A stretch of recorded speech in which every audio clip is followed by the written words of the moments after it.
All right, hi everybody. This is Mike, and welcome to the first session of what hopes to be a long-running campaign set in a game that I've never played before. Nothing can possibly go wrong. With me today are four. Well, there was four because one of them just ninjaed his way out. There he is. He's back. With me today are four incredible players. And I am so excited to be playing with all these guys, mostly because at least one of them really knows how to play this game. So if I'm going to just take a thing from Be a Better Game Master's CK2 videos. If you haven't watched those, watch them. If you are looking for high-level Numenera GMing, you came to the wrong channel. You can go another channel. Meanwhile, I'm going to have fun with my friends here because these guys all kick ass and take names. They don't even take names. Who am I kidding? Anyway, let's introduce them. So going from my left to my right, I have Drake. Drake, if you could plug yourself, plug your channel, plug all the things. All right. Hey guys, I am Drake. I one half of the RPG channel, the RPG Construct. Never played Numenera before, but definitely looking forward to playing with all these guys. Most of them I haven't played with before, but definitely looking forward to it.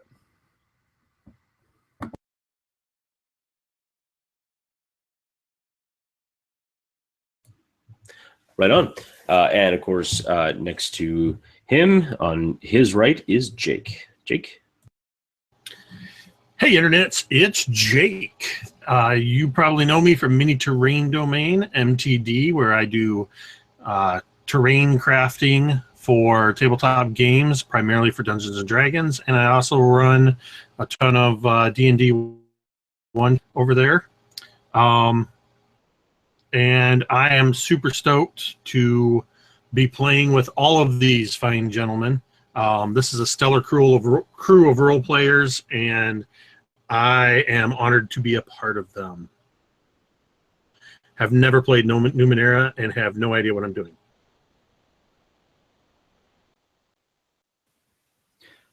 So I have played one game of Numenera, but being sort of a rules-like game, that doesn't mean I know at all what I'm doing. But I'm here for a great time with some great people. My name is James from Tabletop Terrors.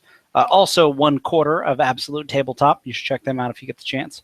But overall, I'm ready to have a great time playing Numenera, and I can't wait. I'm Lloyd. I run Jarl DM on the YouTubes and go there for Viking games, Star Wars games, and Numenera, shockingly enough.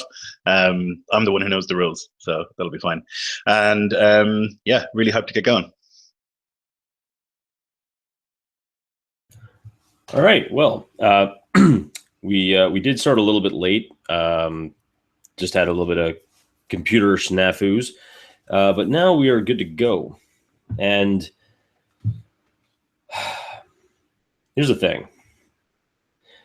How do you start a story? You know, where does the narrative truly begin? Does it begin with a battle? Does it begin with 4 or 5 people sitting around a bar top? How does it start?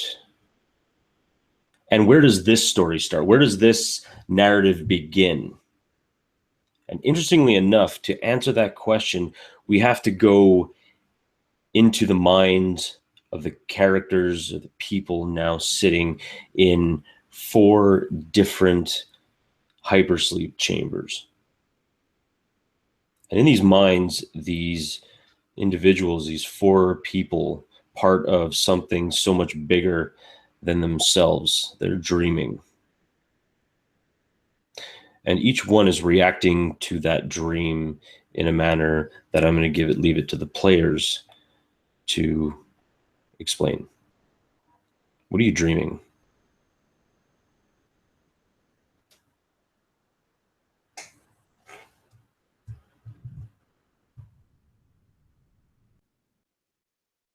I'll go.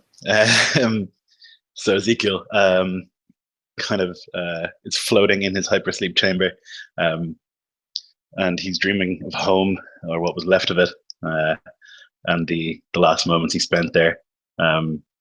A quiet night with some friends, and some nasty homemade drink, just talking about pleasant days, and the future to come. But in his dream, his friends have skin of metal. They have eyes that glow with a light inside, and it's all numbers. He sees in numbers in this dream. Yeah, and that's what he's dreaming of.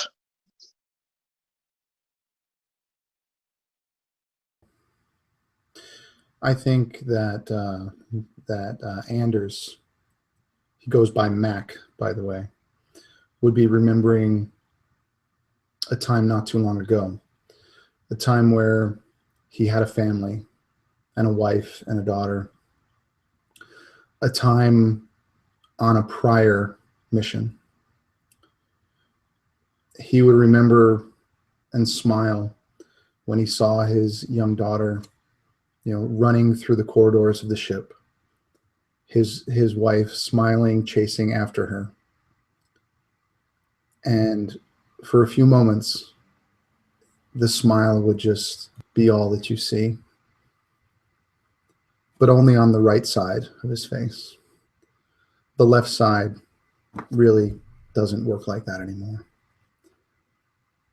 He would be chasing his wife and daughter just playfully down the corridor. And suddenly there would be flames. There would be heat. And he would kind of brace himself for it. He would recall the screams, and he would recall the searing pain that he felt. And he would, in this kind of sleep, this hyper sleep, he would almost gasp if he could. And instead of that jovial laughter, he would be just sad and left alone. And if he wasn't in water, you would see just a single tear coming down his face as he remembers his lost family.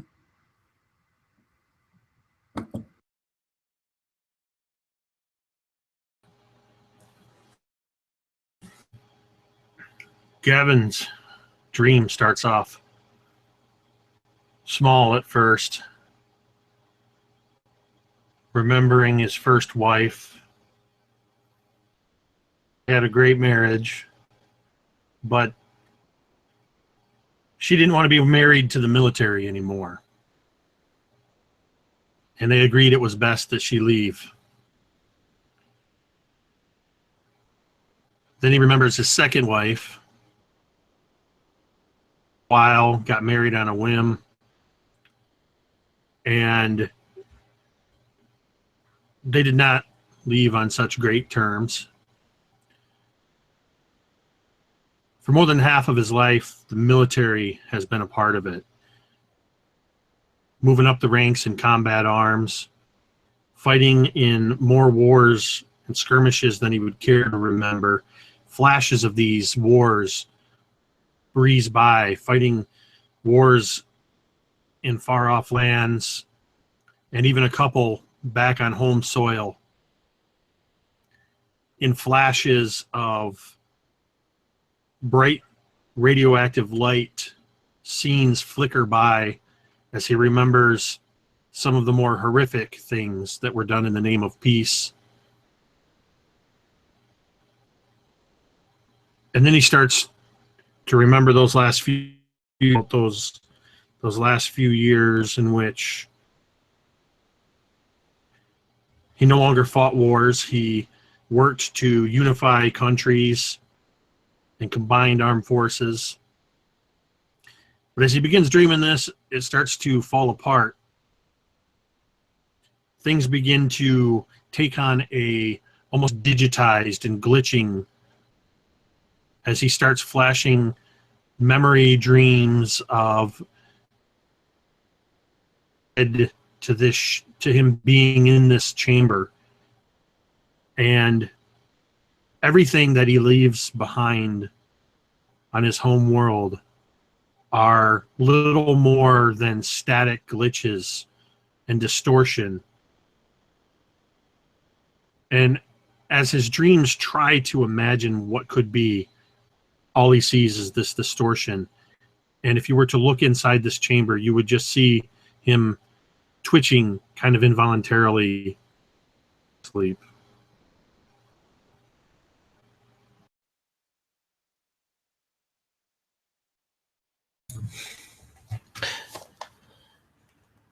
And as your mind's eye begins to open, seemingly as fast as it had opened, you feel your body just feels just drained. Your body moving around. You are at the last moments of your dream, the last few seconds of this dream. Ford, what are you dreaming? What is going through your mind? Your whole body is feeling like it is moving, but you're still locked deep in slumber. Ford remembers the place that he left, but he doesn't remember it fondly. He didn't have much family or much to hang on to. He joined in hopes that he would find something new, something more interesting than the, to him, disinteresting life. He remembers, he dreams of sadness, but not in specifics. He dreams of simply not enjoying the life that he left. So he's left to this, to dreaming, not entirely aware of his dreams, but not entirely unaware. Well, he's dreaming. And he would say that's about it. He's interested in what's before him, and he dreams less of what's behind him, and well, he just sees shapes and colors and nothing of the world behind, and hopefully interested in the world ahead. And finally, the jolt as an electric pulse is pushed through your body, stirring you from such a deep sleep. The weightlessness almost seems to kind of the gravity just seems to take hold of you as you're slumped against your small chambers. The door just opens up, this as all four of your chambers seem to open up in unison. There is a fifth chamber, and it has not been opened, or it is not opened at all. As you stumble out, coughing, taking in the air for the first time, you see around, you see this kind of this room with the five chambers, and everything else is relatively clean. But clean is a bit of a term. There is a fine layer of dust around the flooring of the ship, on some of the components, some of the controls, and other than that, you see a door, just a typical, the standard door, one of the doors of the Ascension, is right in front of you, leading outside of this room.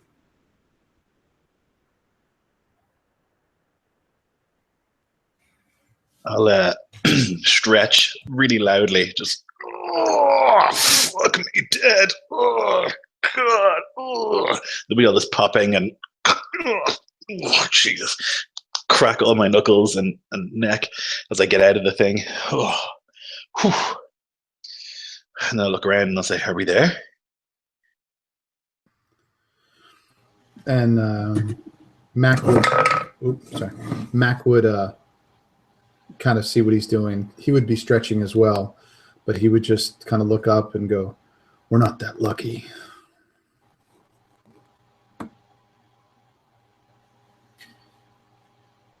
Evan would similarly stretch and yawn, arching his back, and start doing a few just typical military stretches as he looks around.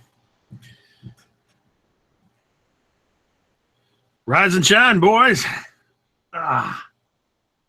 Everybody sleep all right? Sleep. And would kind of walk up to each person and just kind of check them out a little bit, make sure they're doing all right. The fact that you call that sleep tells me you've been doing this too goddamn long. And stretching forward never gets used to this feeling of waking up, but certainly, seemingly, having slept, quote unquote, longer than he ever has in his whole life. Looking around and noting this fine layer of dust on everything, and maybe realizing that things are not as they seem. He's not waking up to the perfect, or certainly not the better world that he hoped to. I'll be looking around, and then I'll feel like, and then I'll next to the hypersleep chamber, there's like a special sealed bucket that I'll rip open and just throw up like a pinky, milky liquid that was keeping me from starving while I was in there. Yeah, you don't get used to that.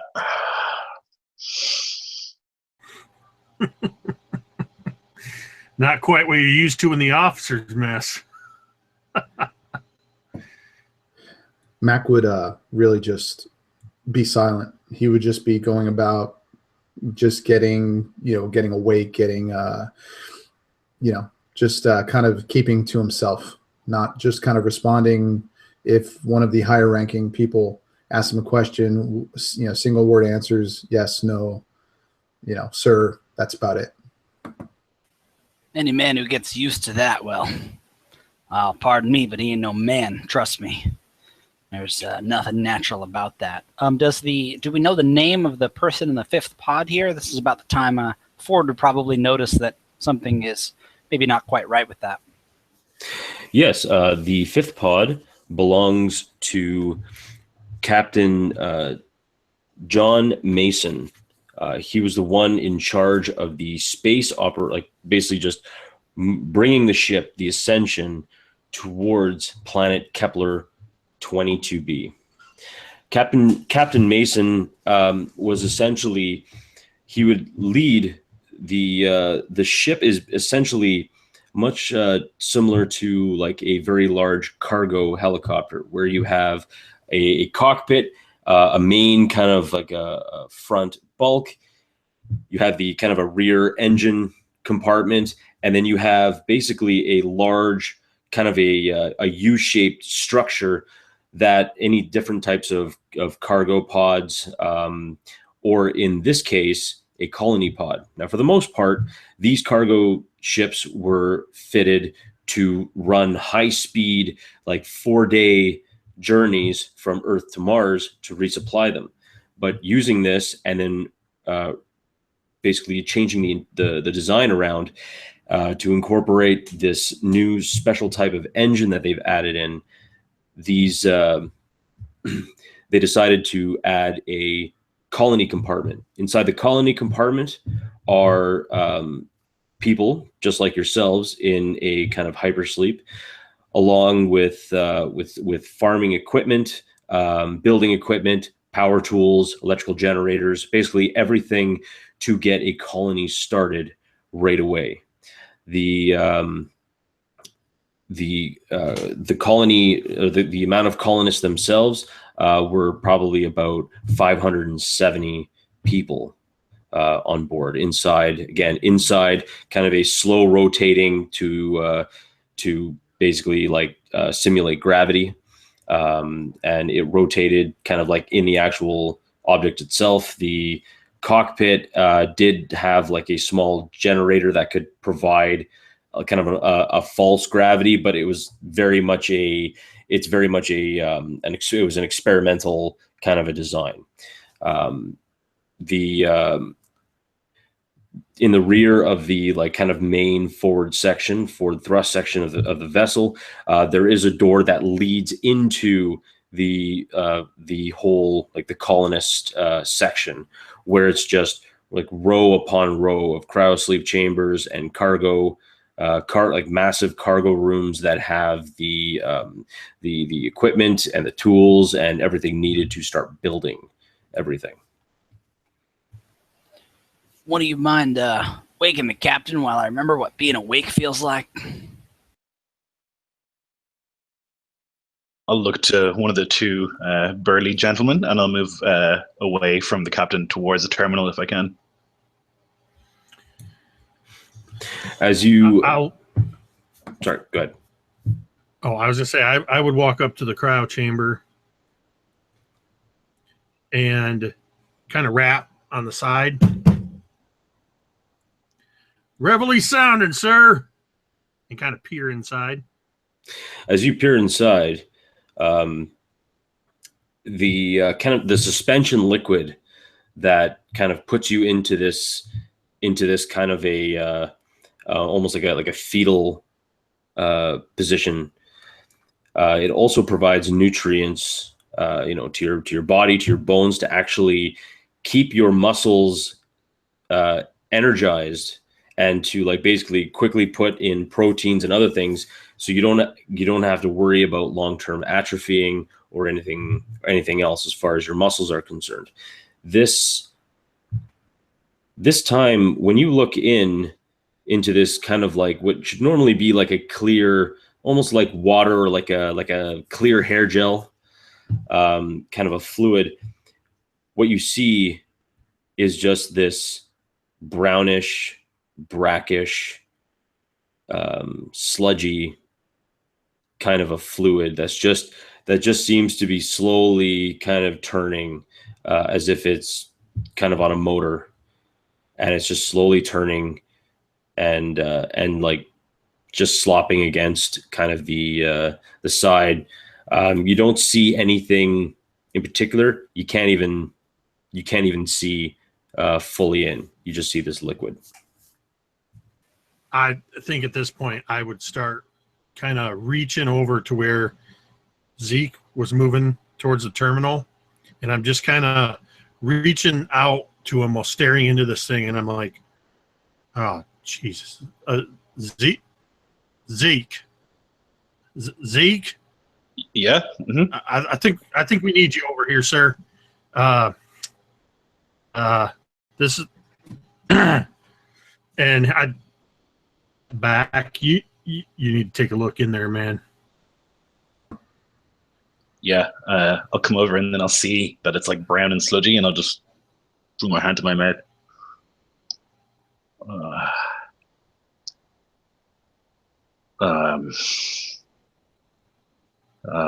God. Oh, shit. Tell me that don't mean what I think it does. I'll have to double check. I think at this point, I would, if I'm able to, I would immediately want to move toward the colony pod and see if it's possible, if it's to get into that area where those cryo chambers are, to check on the colonists.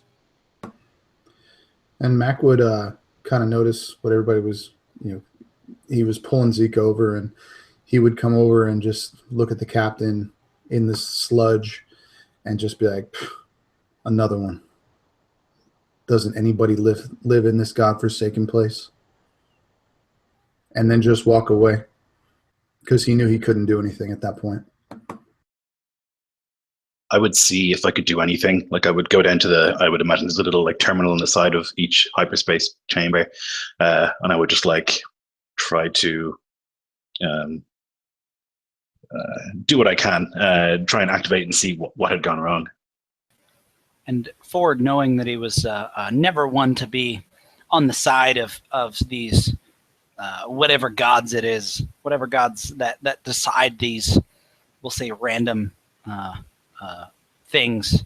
He figures for a moment that it might as well be him in there, and he says, when they're shoving me inside this thing, they quoted me failure rates of Well, less than 1%. What the fuck's going on here?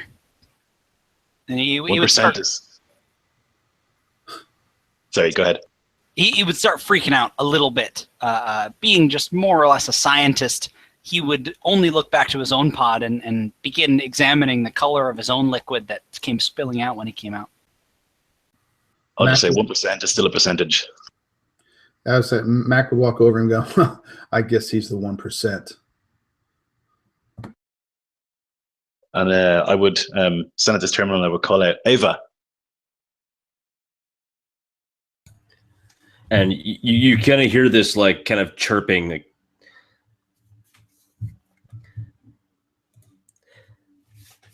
good morning, Ezekiel. How may I help you? Ava, we've got a situation. This pod in front of me here seems to have malfunctioned. Yes.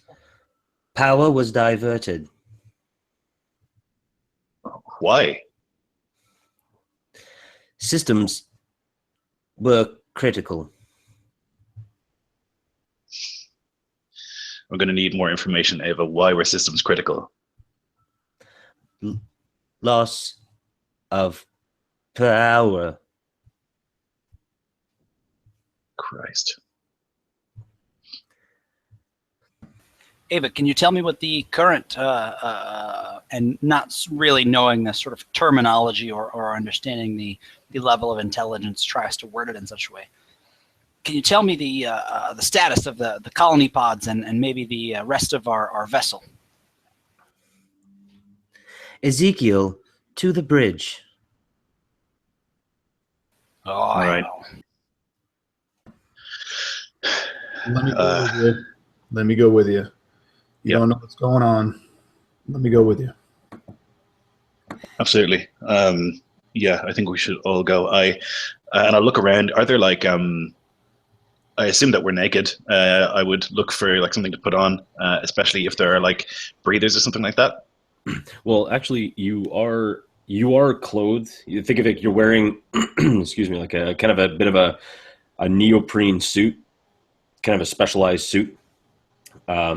That like when you reach back, you can kind of feel like there's definitely like a kind of a harness, like kind of a hookup that basically you go in and other nutrients were fed in because of your sleep. Your blood was circulated for you. A lot of these things as you came out of hypersleep, basically everything was kind of like hooked back in. You're kind of plugged back in. You're good to go.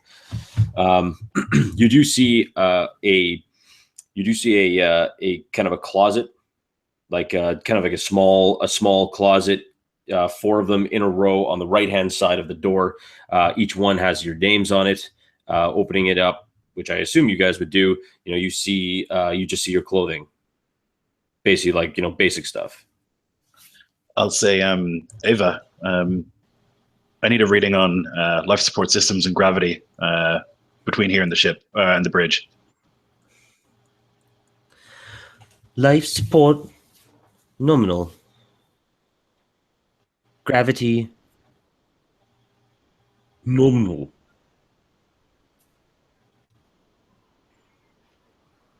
Thank you, Ava. I imagine as all this is going on, and I was heading to the door trying to get to the colony pod, that as I'm hearing this, as Ava says that about the power situation, I imagine that the door won't open and I can't get back to the colony pod. I slam on the door in frustration, but agree with Zeke if we all need to move forward to the bridge and find out what's going on. There actually is a window from the door. It's a very heavy, like it's a very thick, specialized like not glass, but like a plexi window. Very, very strong. And that fire engine's totally going to kill my buzz. You're going to kill my buzz, aren't you? You son of a... Oh, I thought the alarms were going off in the colony bay. I was going to say, we I can like just the way barely you hear think, it. sir. I like the way you think. And you, Bad So I'm peering through the window. I've got my face see up the against window, the glass. you see the overhead kind of rack that attaches the main cargo carrier that would be holding the colony pod if the colony pod were still there. The colony pod is gone. There is nothing. You see nothing but the rack and kind of the serene and yet terrifying void of space. And the knowledge that right now between your face and pretty much oblivion is 2 inches of specialized plexiglass. And I think at first it takes me a moment to realize what I'm looking at, because it's not reconciling with what I'm expecting to see. And as I begin to realize that the darkness I'm looking at is not a darkened colony bay, but rather the void of space, and I become acutely aware of that 2 inches of plastic and steel between me and nothingness, I imagine I would quickly and step into a puddle of some of the liquids that came out of our hyperchambers and just kind of fall on my ass and quickly just back away. And I'd imagine Mac, he would almost fall right at Mac's feet. And Mac would just look down on him and be like, what? What now? I hold a hand out to Mac to help me up. He does so. And kind of pull up to my feet, and I just look at everybody. The whole thing is gone. There's no colony. There's no pod. There is nothing on the other side of that door. What is going on? Didn't he just ask the computer for gravity or whatever it was? What do you mean there's nothing out there? Look through the window. And Mac would walk over, and he would be kind of cocky and kind of strut over there like, this ain't nothing. And then he'd look out, and you could just see almost the color kind of drain from his face as he realized that everything that Jake said was correct, and just kind of turn and just shake his head. How many more people are going to fucking die? We don't have time to think about the enormity of what's going on here. We don't have time to process that. We have to get to the bridge. Power is running out, I'll say, and they'll begin moving to the bridge. Is there more than one way out of this place, Mike? So you guys have left the room, the hypersleep room. Basically you're now in like kind of a very small hallway. Going to your left, as Gavin had done, he went to the window, saw that the entirety of the colony pods have gone, and then to the left is basically a door that leads adjacent basically to the bridge. So it's a utilitarian design. It's nothing like the Starship Enterprise with sweeping stuff and funny androids and whatnot. Okay. Yeah, like it's clear that Ezekiel is also upset about the missing pod, but he's too pragmatic for it to affect him right now. He'll deal with it when we have restored power and we're not going to get sucked into space. That's where he's thinking. So he's just moving towards the bridge. Yeah, similarly, Ford would just be sort of trying to keep one thing on his mind at a time, get to the bridge and follow his commanding officer and try not to sort of consider the ramifications of everything that's going on and really doing his best to push this fine sort of sheen of dust on everything to the back of his mind and really just pretend that, well, maybe that's what happens in space. And Gavin is resisting the urge to get a hold of himself and try to take charge of the situation. But in the presence of officers and knowing the military doctrine of, in a crisis, whoever takes charge, regardless of rank, is in charge. It just happens to be Zeke is also the highest ranking. But he seems to have been the first one to kind of take charge of the situation. And so I will turn to him to follow what his directions are right now.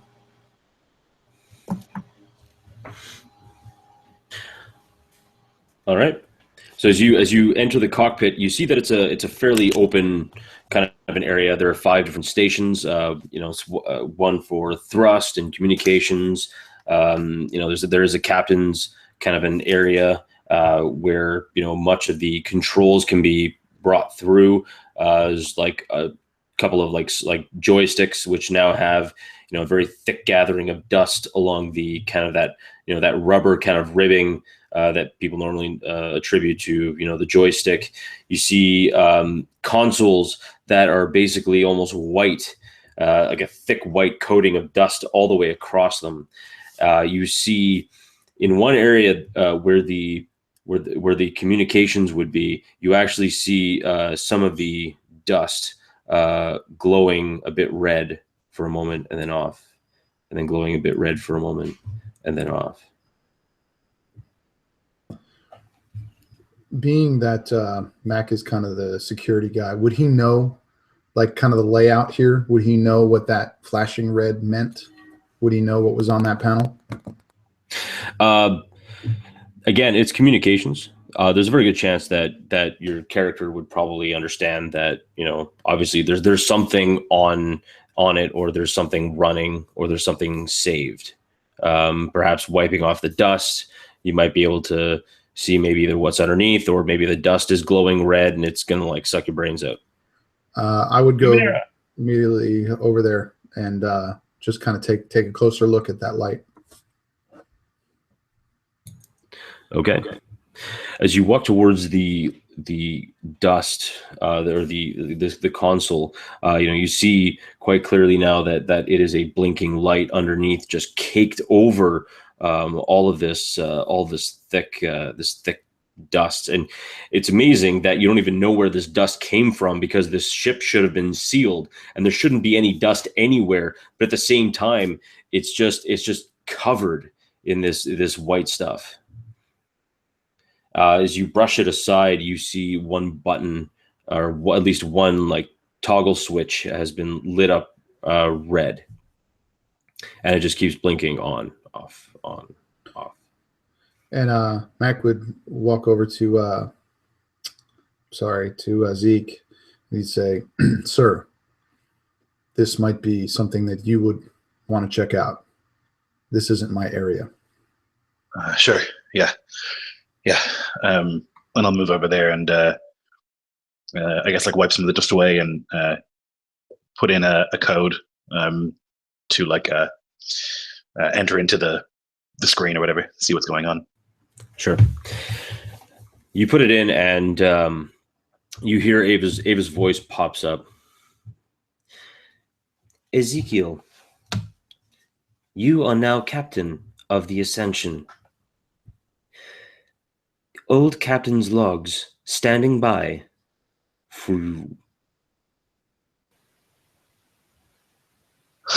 I'll like hear that, and I'll look at the rest of them, and I'll just shrug. Captain Ezekiel, well, it took a lot of bad things for that to happen, but I guess we're stuck with you now. You can just call me Zeke, really. All right, Captain. Yeah, that's not going to happen, sir. You're the captain. All right. I'll try and bring up the captain's logs, particularly the last one, most recent one. Okay. Ava chirps up. There are 4 logs awaiting your approval.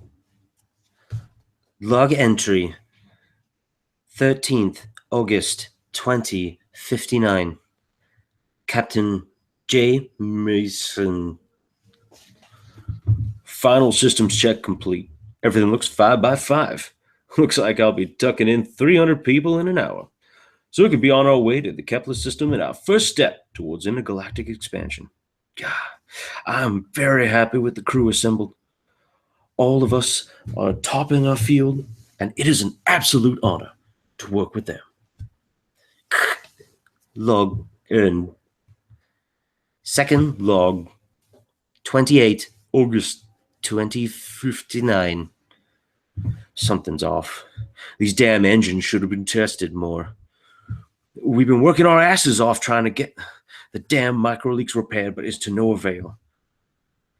Luckily, the colonists are safe, but I don't know if we'll be okay. No symptoms yet. Log entry, 11 September 2059. I'm starting to think these engine troubles are more than just bad engineering.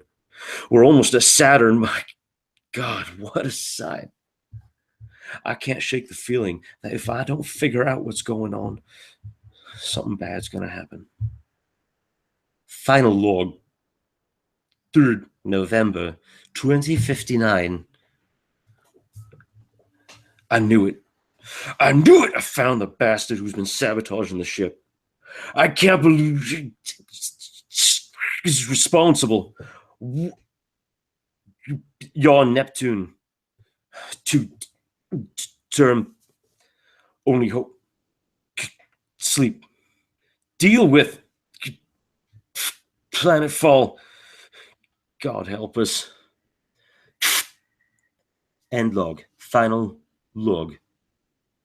Do you wish, Captain, to create a new log? Yeah.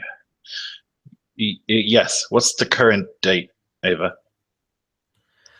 Current date. Unknown.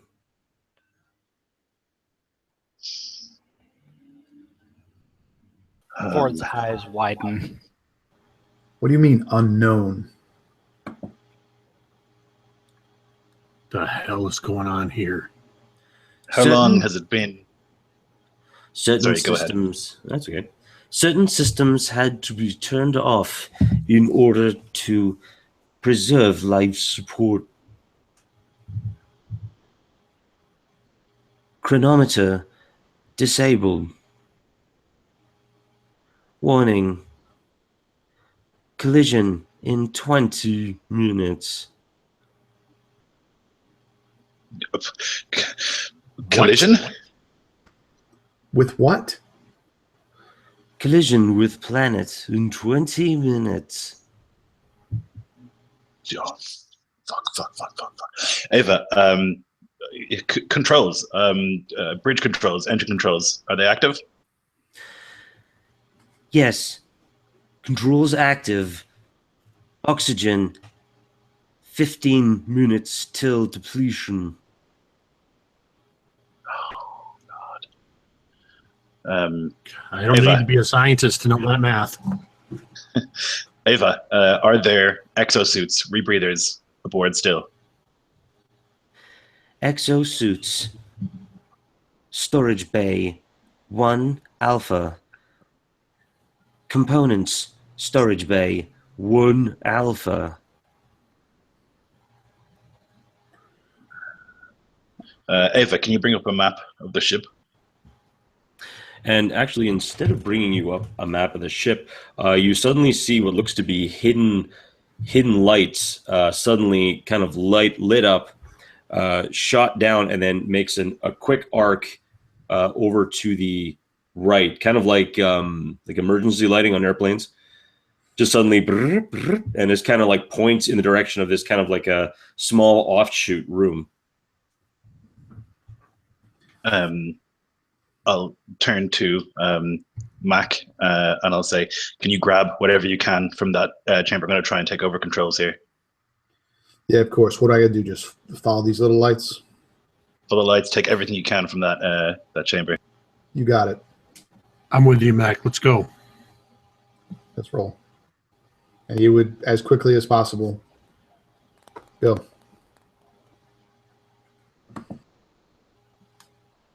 Now, I would assume that this bridge is like it's quite big, right? There's like seats for lots of different people to control the place. I'd imagine it's a big ship, so. Yeah, it's about. I would say it's about.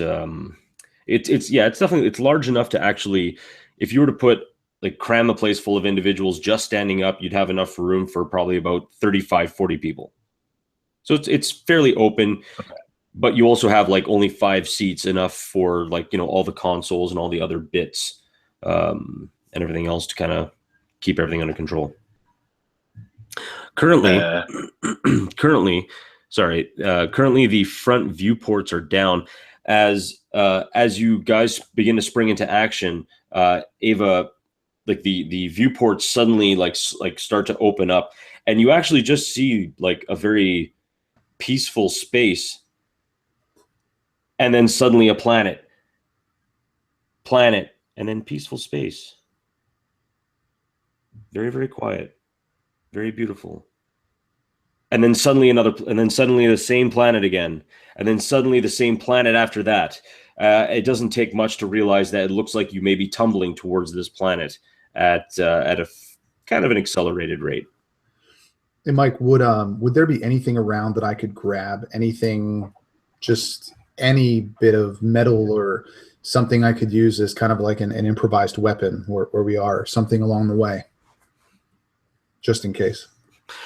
I mean, everything seems to still be attached fairly well to the ship. I mean, you could make a might check, try and like tear something off, but other than that, there might be some tools left over in the tools inside in the bay that you're going to be trying to grab parts for. Yeah, no, I would just as soon as we realized we only had 20 minutes, he would run as fast as he can, just following the little lights. Okay. As you run into the room, like the door just kind of opens up. You step in, and it's a fair sized room. Looks, you can see parts that have been compartmentalized. You got parts, you got some tools, you got some pretty much like all the little things to kind of just keep the ship going, but like more to slap a Band-Aid on it than to do some serious repairs. You also see what looks to be a couple of lockers and some like there's locks on the lockers themselves, and yeah, that's pretty much what you see. Do I see these suits that they're trying to get me to get? Would I know what they look like? Would I know where they are? Tell you what, make me a perception check. Okay. First roll of the night. 19. Damn, son. All right. So I'll tell you what. Not only do you see like a small container that has been like kind of like locked in and looks like it's been vacuum sealed, and it says exosuits. It's a fair sized trunk, and you can see that this trunk's got like several, like it's got the contents on top of it, and it says like exosuits times 5, helmets times 5, and like cracking it open, you quickly see all the suits are kind of good to go. The helmets are good to go. And not only that, for a minor effect, because you rolled such a high number, you also see something else. And what you see is you see, and you didn't realize it at first, but it looks like there was a small arms rack, a weapons rack, tucked just out of the corner, kind of hidden off. And what would I see on the rack? You would see one pistol. I would absolutely grab the pistol, just kind of tuck it in my belt or whatever it is, and then grab the. Now I have Gavin with me, correct? Yeah, I'm right yes. here. And I would say to him, here, grab this, giving him the trunk, or help me with this. and then I would go over to those lockers with the locks on them and see if there was anything in there that I could quickly just kind of bash the lock with either like the butt of the pistol or anything else, any tools that I found, just to quickly knock the locks off the locker, see if there's anything else we could find. Okay, tell you what. So which would you like to do? Would you like to try and find a tool to crack it open, or would you like to just try and hit it with the butt of the weapon? You know what? He wouldn't be thinking. He would just try to hit it with the butt of the weapon. Cool. Okay. Then roll me an attack. Roll higher than a 9. Okay. 12. Nice. So you crack it, and you just see the lock. Like even the lock just seems like it's just so damn old that it just eventually like kind of splits. It falls off. The locker opens up. You see a few things. You see like what looks to be some type of a survival tent. You see looks like to be a stove, like one of those small little like solar powered stove. And you see what looks to be a couple of food rations. Could we fit this stuff inside the trunk, but have the exosuits in it? No, you'd probably have to take about. Okay. You'd have to take a couple of the exosuits out. Well, we only need 4 exosuits, so you'd have to take about 2 or 3 out, okay, and the helmets. Could I carry the trunk with the exosuits by myself?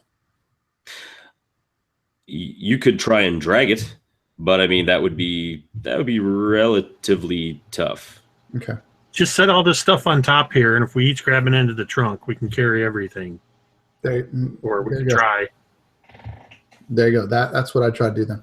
Now that's what I'd like to hear. Well, actually, So all the while, Ford is sitting still with the brand new, the acting captain on the bridge, just sitting, sort of being more or less worthless, having accepted his fate, not quite having the drive of the other people. And he would say, Ava, play me some old school 2020 funk playlist if it's still there, please. Volume 10. I don't understand.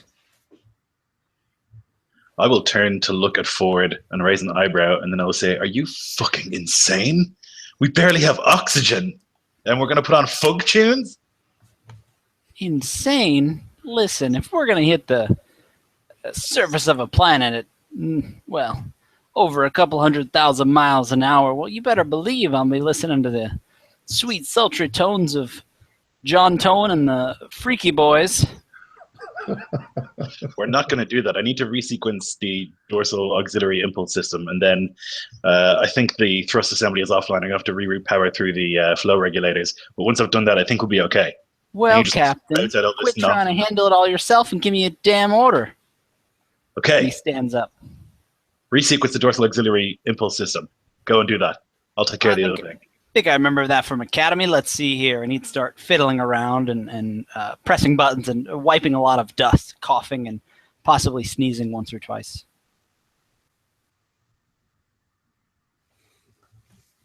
Yeah, I would be frantically giving commands to Ava and like typing on like 3 screens, just like desperately trying to get some of the stuff to stop the super dramatic spin that we're going on, so that we can at least orient ourselves before we hit this thing. And of course, Gavin and I would be bringing that stuff back as quickly as we can. Okay, so as the 2 of you begin carrying it back, it's relatively light enough for the 2 of you to be able to carry all those goods. We'll pan over to you, Ford. So as you sit down at the one console to try and do absolutely everything that Lloyd just said, because even I got lost for a second there, like, damn, Lloyd, that was beautiful. Yes, to resequence the dorsal auxiliary impulse system. That old chestnut. It's like making coffee.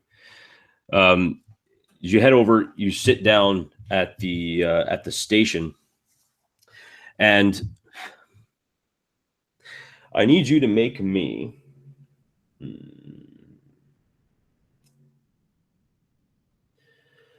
Just for the hell of it, make me a Numenera check.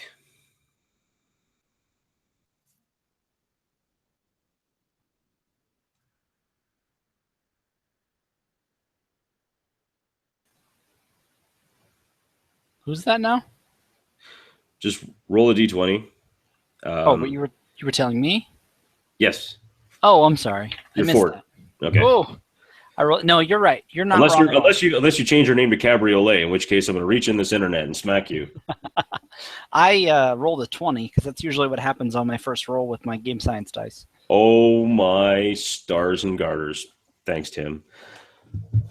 Okay. So you sit down at this computer, and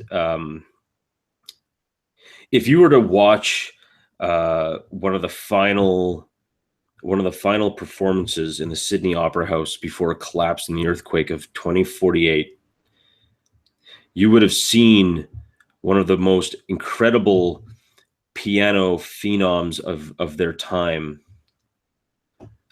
sit there and play one of the most beautiful pieces ever devised. It was the Moonlight Sonata,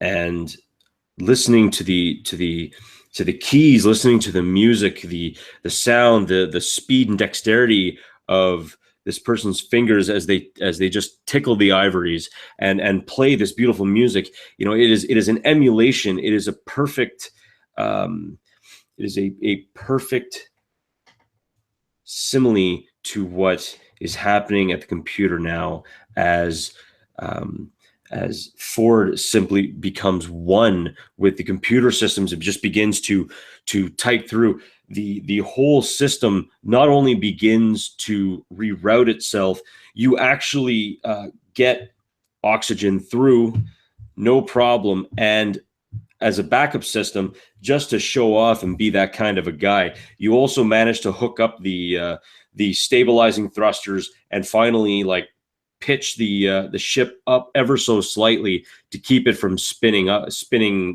and breaking up in the atmosphere. You begin to kind of hold it up. It begins to pull. You can feel almost the force of the gravity of the ship pulling onto itself as it just slowly makes it up, and it is beginning to slowly decline, going from 20,000, 18,000, 16,000, 14,000, 10,000 meters per second. It is advancing down into the upper ionosphere, and you begin to see the telltale flames licking the sides of the windows as the ship is holding itself, pulling itself up. The heat shields all around it, just the flame is just enwrapping it like a warm blanket on a cold fall day, as the ship is just beginning to descend and descend and descend. And for a very brief moment, for that beautiful, perfect moment in time, all four of you feel like you can breathe. Even though the air is stale, it is still sweet, sweet air. And in that moment, Ford, typing with one hand and giving a sly smile to this acting captain, and with his other hand, his left hand, sort of pantomiming those the three notes that are most common in Moonlight Sonata over and over again, just looking at the captain, kind of staring off. Yeah, again, just his right hand typing away ridiculously, managing to do calculations that the computer can't seem to do. And he says, "Well, Captain, we're going to hit hard, but we might actually survive." And he continues as Moonlight Sonata plays through his head. Incredible work. All right. I'll begin hammering. And my plan here is to the engines, invert them around and thrust them so that it slows our fall even more dramatically, would be my hope.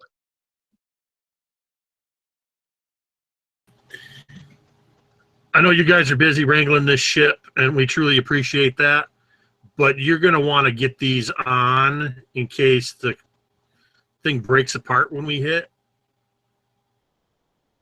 and I'll open up the chest and start pulling exosuits and helmets, gloves, boots, all that stuff out. Yeah, I'll stand up and I'll still be like typing with my left hand while I like put on parts of this suit, and I'll call to Ava and I'll say, Ava, is the scanning equipment online? The planet, does it have an atmosphere? Working. Planet has an atmosphere. 70% oxygen. Nitrogen. Breathable. And as he puts on his suit, Ford would say, Ava, I'm going to need you perk up there. He's he's climbing into this suit, zipping it up, putting these gloves on and sort of slipping them into place so that they complete this this oxygen-tight seal. And say, Ava, listen, we were all sleeping for quite some time, but if you just take a minute to gather yourself before you tell us what to do. And then he says, I always did feel better in a monkey suit, as he puts his helmet on.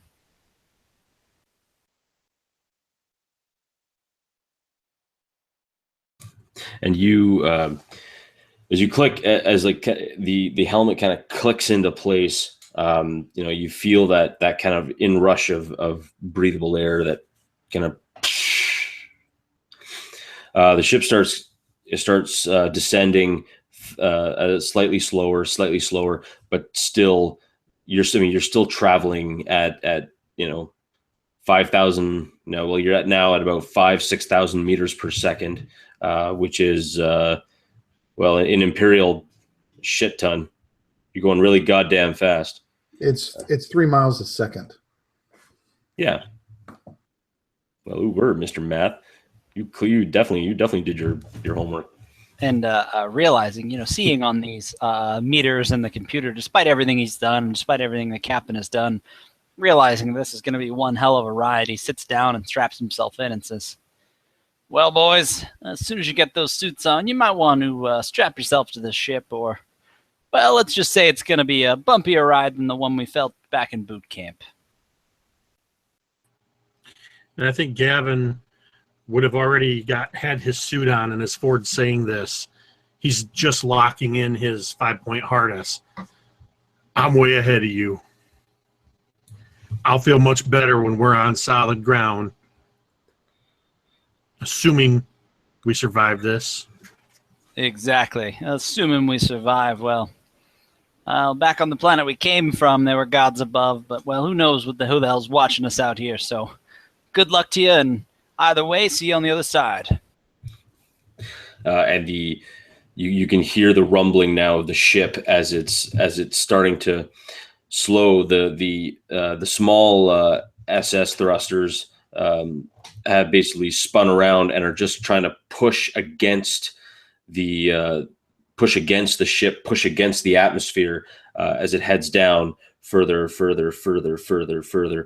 And suddenly, as you kind of see this huge patch of this kind of like coppery, like kind of like, it almost looks like a dust, like kind of if you ever saw a dust storm in space, it's kind of this like blanket of like a fog, like a mist, but it seems to be undulating and moving, and it's right around the top of this one section of the planet. What would you like to do? Mac would see this and he would look and say, what the hell is that?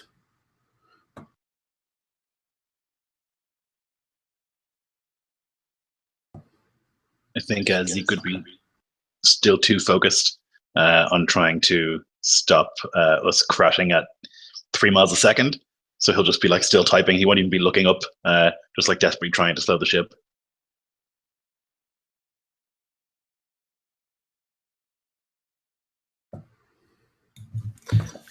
All right. As you go, you're slowing. You suddenly Into his nose, closed, breathing in through his nose, out through his mouth. He's done many kinds of jumps. and flown on many craft into deploying into various regions, and he always hated this part. And this is 100-fold worse than anything he's experienced.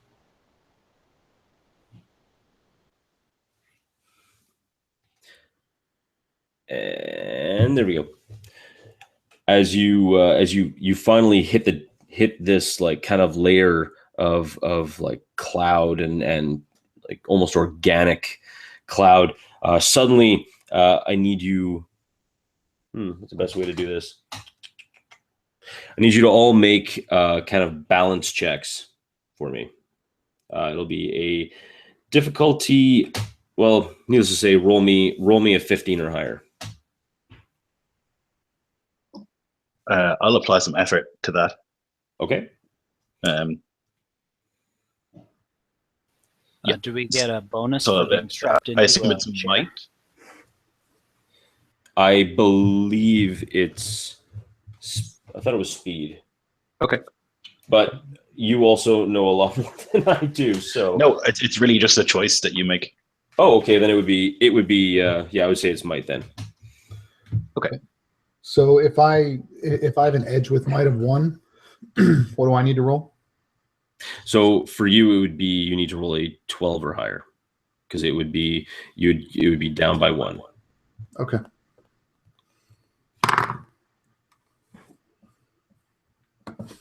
Barely. I got a 13.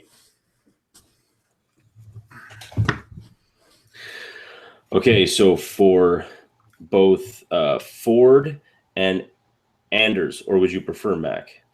It doesn't matter. But remember, Okay. I only needed to roll a 12. Oh, sorry, I got you mixed up. It's that whole like James and then Drake and then there's Jake and it's like, oh man. You just call him Mac. It's fine. All right. Okay, so 3 of you make it, and unfortunately, you are thrown, Ford, out. Even though through your harness, like the old belts of nylon just snapping as you are thrown, as the whole ship is just spun around after hitting this storm. You actually begin to see in the viewport, even though it's not lasting very long, you almost begin to see like plant growth, and then it just burns away, and then like more plant growth and burns away, and you begin to see pebbles. You begin to see pebbles like coming off, flaking off of the front hull of the ship. It's like rock. It begins to fleck off. You feel this. You hear this like this grinding, screaming, metallic protest, and all of a sudden, you look ahead of you, and you actually see the rear of your ship flying faster than you are. In the front of the ship, it is actually like moving away as the engines, but you even see the cloud part of it beginning to kind of like coalesce around the engine. And I need whoever is looking out of the viewport to make me a perception check. Does that include me, who is no longer anywhere near the viewport? Probably not. Fair enough. I got a 5, Mike. Okay, so for you, Ezekiel, you noticed the rear of the engines, the cloud coalesces, and you actually, where one of the engines was, you now see a very beautiful tree that is now flying, hurtling towards the ground like a very beautiful, very organic javelin. The cloud continues to coalesce, and you see the other engine just kind of being engulfed by the cloud. But of course, most importantly, you are now headed towards the ground. You begin to break through the clouds, and you see around you. You begin to see this like beautiful stretches of mountain, river, trees. You begin to get closer and closer. Everything is getting like darker and darker.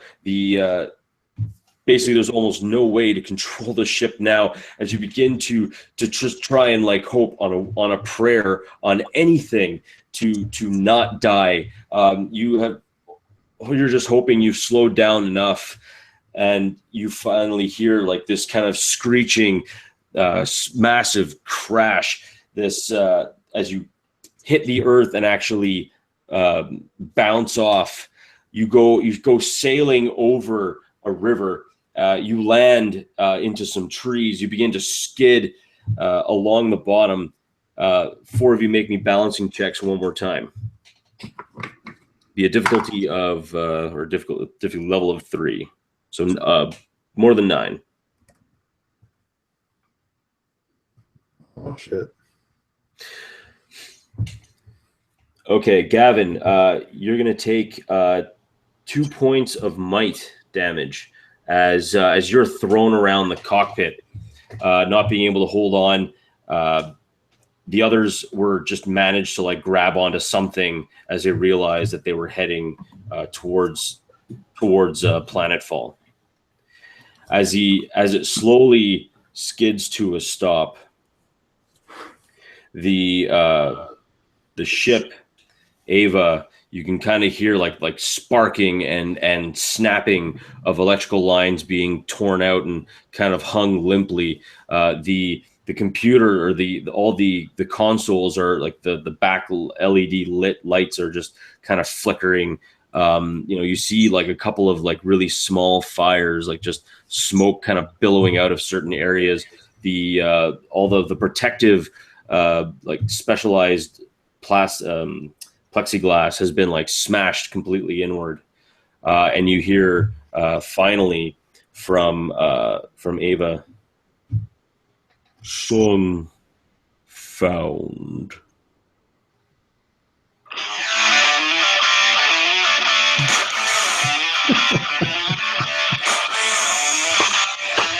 And it just begins to like kind of fade.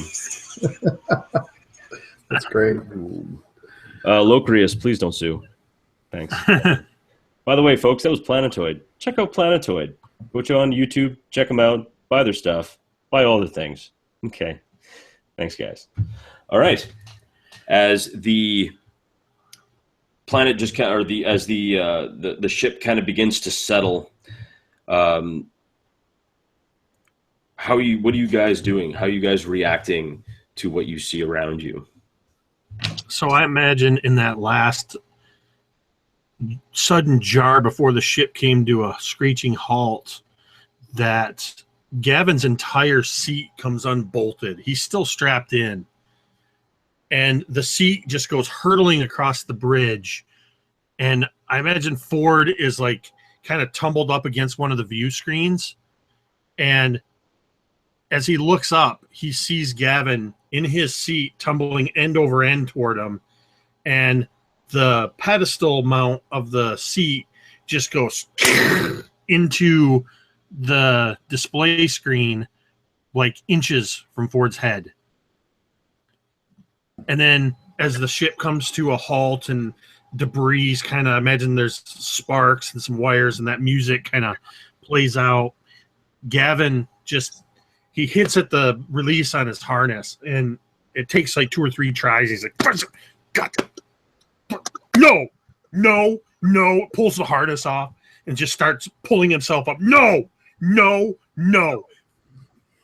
a foot soldier. You're not supposed to. This is why we don't fly. And he's just looking around, and he's just like looking for a way out of this. He's no, God, shut up.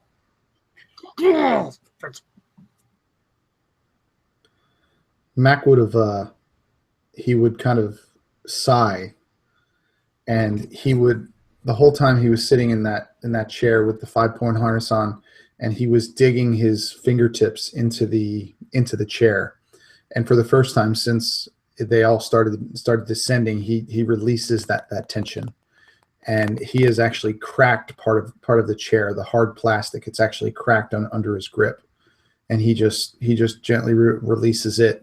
Gets his harness off, stands up, and goes over to Gavin, and just to make sure that he's okay, and, as he's freaking out.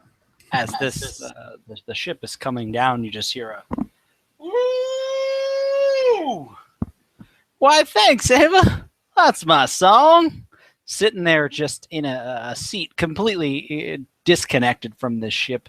A miracle that he's even close to alive, sitting there holding his harness, just looking around in disbelief, expecting any moment his life's going to end, and being ready for that moment. Zeke will look around and like pat himself to see that he's all still here, and then immediately throw up again. You just love to puke, don't you? It's like, man, if my character ain't puking within the first 20 minutes, I am not playing a game, sir. Well, it's kind of been a rough day, Mike. Day. It's been like half an hour, 45 minutes. Wait, it gets so much worse. I mean, no, you're fine. You're totally fine. Other than the sounds of the sparking of wires and the kind of like small fires being set in and around the ship, everything seems very peaceful. Everything seems very quiet. Listening to Gavin kind of grumble, listening to Ford kind of cheer triumphantly that some like computer that was on its way out finally remembered one thing that he wanted it to do. Even the sound of plastic splintering under the very, very raw strength of Mac as this kind of realization that you are home. You are home, and there's no way out.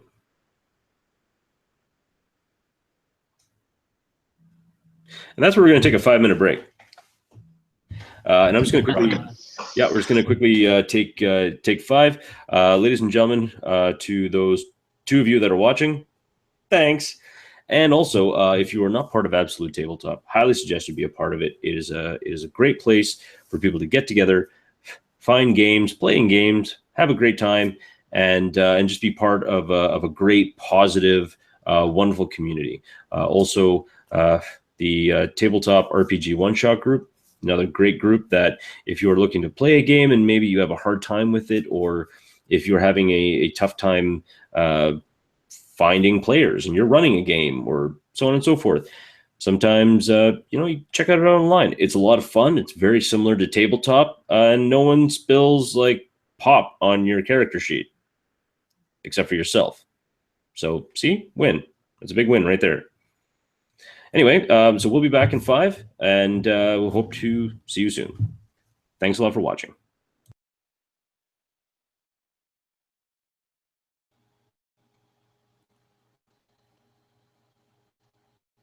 I guess I'm the only one that doesn't need to take a break.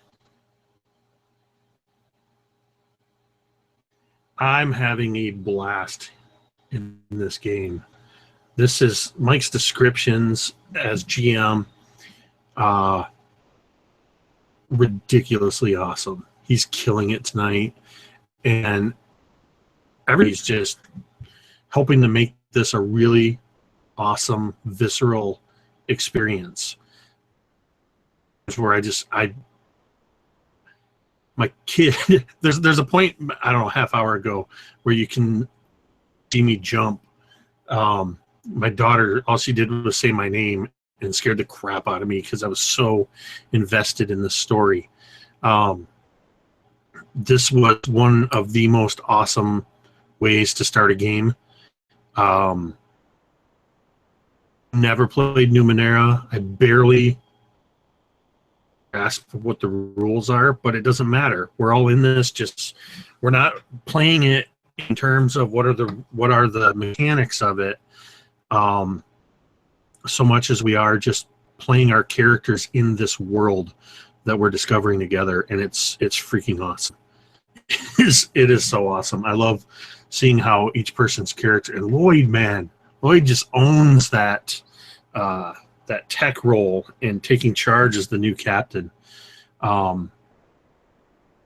fantastic. And I want to second what Mike said about joining those groups, the Tabletop One-Shot group and the Absolute Tabletop group. Looking for games, there's a few people that run games on those groups, not just D&D or Numenera, but lots of different systems on the OSG. I run a few games on Absolute Tabletop.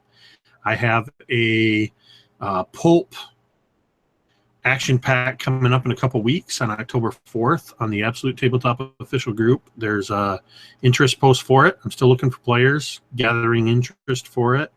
There is kind of to gaming season with the cooler weather coming here in the Midwest, and I want to run a lot more one-shots. And I'm playing in a couple campaigns, which is something I've never done. This and the Dragon Grin campaign, which I'm going to promote since nobody else is here. Oh wait, I think Lloyd's back. But the Dragon Grin is the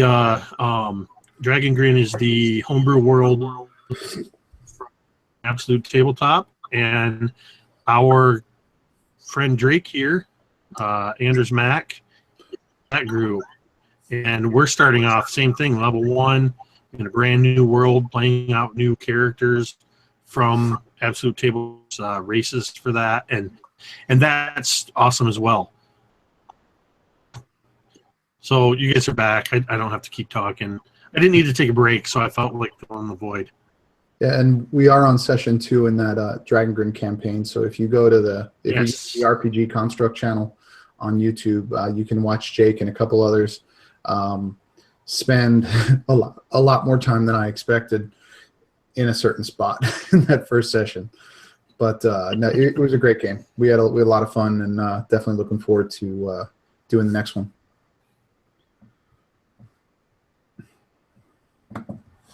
But yeah, Lloyd, man, it's you've obviously done this before. Just how you're going about it just seems so natural. Where I'm sitting over here going, I just hit things. I played in an excellent one shot with Nick Dawson, who ran like we woke up and the ship was breaking, so like a lot of that was like stuck in my head, like all these ideas, like, okay, get the goddamn oxygen working and stuff like that. But it worked out really well because I'm supposed to be a scientist, so I should know that stuff, I think, Right. Yeah, and that was great. We're so on top of that I actually wondered if Mike was feeding you information. Like I thought told me about Ava. He gave you some inside information. Yeah, he told me that the computer was voice activated and that her name was Ava. I thought you just went with that. I thought you were just like, nah, fuck it, her name's Ava, we're doing this. I should have said nothing. Make me look cooler. Yeah. I was so confused. Because that was the point. Every once in a while, for about 5 to 10 seconds, my audio and video cuts out completely. On your end, I probably freeze.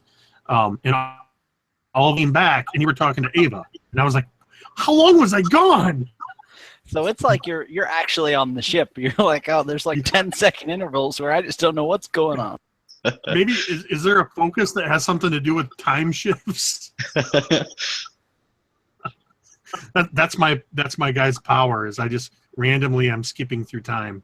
It was great though, man. That whole section was so tense. Like I really felt in major danger. It was great. Yeah. My daughter totally got me. Dude, she does that. She scared the crap out of me. You should know that. Well, yeah, but I was totally invested in this. I should have known, but I wasn't paying attention to the time. It's not as dark as here as it looks. I've turned down the brightness on my camera, so you can't see all my crap behind me. But still, scared the crap out of me. Yeah, but by the way, man, all these overlays look great, guys. They're really very appropriate for what we're doing. Huge props to Lloyd for taking the first one that I made and running them up for everybody else. Thanks, Lloyd. I was gonna say, man, Lloyd was like, messaged me like, "Hey, asshole, you wanna overlay or what?" I'm like, "Listen, man, you just fucking whip something up and I'll put it up, man. I appreciate it." Yeah, that was all really cool. You did all the work, Jake. I just changed the colors around. Yeah, how you guys do that, I'm still figuring out. Jake's gonna take me under his wing and teach me some of his secrets one of these days, so I don't have to keep bothering him for every game. Hey, Jake, could you make me an overlay? I just love making overlays, and as I do them, I'm learning more about Photoshop. Right. I have it on my work computer. I have it on my computer at home, and I just play around with it. That's what I did this on my lunch break today. Yeah, It kind of popped into my head. I couldn't wait for lunch, and I knocked that out real quick. for the setting, it's just perfect. I Absolutely. made a video some time ago explaining how to make an overlay. Yes, you did, but that's in Photoshop. Oh, and you have GIMP, is it? And I have GIMP because I actually watched that last night. Okay. I'm on top of it, buddy. And, I watched it and I was like, oh, it's Photoshop. Yeah, I'm not rich. Can't do that. So, yeah. But I do have a friend that actually has a full professional version of Photoshop, which I understand is like $1,500 or something. Oh, yeah. And he was like, yeah, I don't use it. He's like, you can have the laptop that it's on. I'm like, great. I don't know how to use it, but sure, give me. So in the next few weeks, I'll be fiddling with that, and I'll be bothering Jake and Lloyd a lot for it. I'll tell you, the one piece of advice that somebody gave me years ago when it came to coding, and you Don't can eat kind of those. apply that to this. The best way to learn is to deconstruct other people's work. Kind of reverse engineer it. Take the files that I put out there for this, look at it in Photoshop, look at how the layers are put together, look at the different effects that are on there, and try to replicate it. Yeah, Learn. I'll fiddle. I'll have a chance to fiddle with it before the next Dragon Grin game. So, All right. Well, now that everyone's back from kind of doing their stuffs, what are you guys gonna do? You're sitting there. Fires are starting to coalesce with each other. Sparks are flying. This ship that you're on is dying. how far away is that room, Mike, that we got the exosuits in? It would be Whether a real door or a newly formed doorway. Yeah. You would say that it's probably going to be a fairly hefty climb, as the ship is now pitched fairly hard towards the front. Okay. You can't really see like very well out of the viewport. It's kind of buried a bit. You do know that there's kind of like a hatch off the port bow that generally pops in an emergency situation.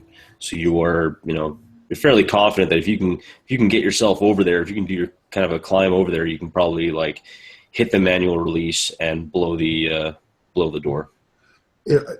Are there things broken where we are? Like, is anything falling off, bits of metal and stuff like that? I don't think there's anything that's actually together anymore. I mean, you did hit the planet, like fairly well. So I mean, there's pieces of LED console all over the place.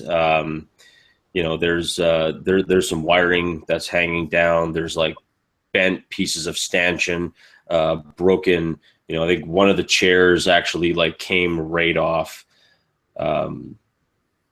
It's like everything is pretty much in like pieces.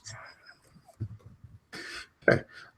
Then I think Mac would just look around. The closest kind of thing that could be used as like a metal club or something. He would just grab it, just to kind of keep with him. Having a weapon would make him feel better. Okay, you do see a piece of stanchion.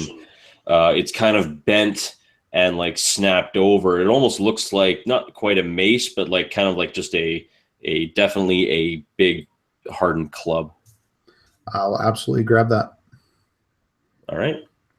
So you now have a club in your possession. Okay. I would call out, almost desperate, and to say, Ava.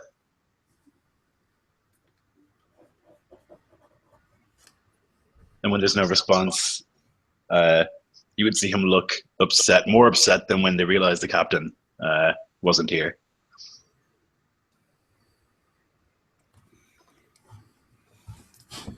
She, like everything else, is dead. Let's get out of here. I'm trying to pop the hatch. So I was the only one that didn't do as well as everyone else. Was I thrown from the ship? Am I currently outside while they are currently inside? I mean, it doesn't sound like there's much of an inside or an outside, but am I near them? Well, it's like this. You were probably bored on your flight down, or on your like elevator ride down to the planet itself. So, I mean, you probably did what any person in your case would do and try to play an actual lifelike version of Pong. Unfortunately, you decided to be the ball and the ship were the paddles. So you just kind of ricocheted off, bounced off a few things. You're not feeling so shit hot right now. You're not bleeding out, but luckily in that exosuit that you were wearing, it kind of cushioned you a little bit, so you didn't take quite as much damage as you were bouncing around. But yeah, you're not going to be dancing the Charleston anytime soon. And so if I'm not within a viewing distance of them, I would unstrap myself from the chair that's probably sideways on the ground and kind of roll out of it and use what I imagine is, there's probably some sort of shortwave radio inside of this exosuit. And I'd say, come in, Ascension, come in. Captain, you there? I'll be like waiting for the captain to speak. Actually, not only could you hear him through the shortwave radio, but you get this kind of like double feedback as his glass visor or his plastic visor is actually cracked and open. So you get this kind of like double like cat and cat. Destiny, Ascension. So it's kind of this weird ass like, when someone like talks really close to a phone, but they have it on speaker, and you get this weird ass reverb, like when your parents like figure out what speakerphone does, but they don't quite figure it out. Yeah, you know what I'm talking about.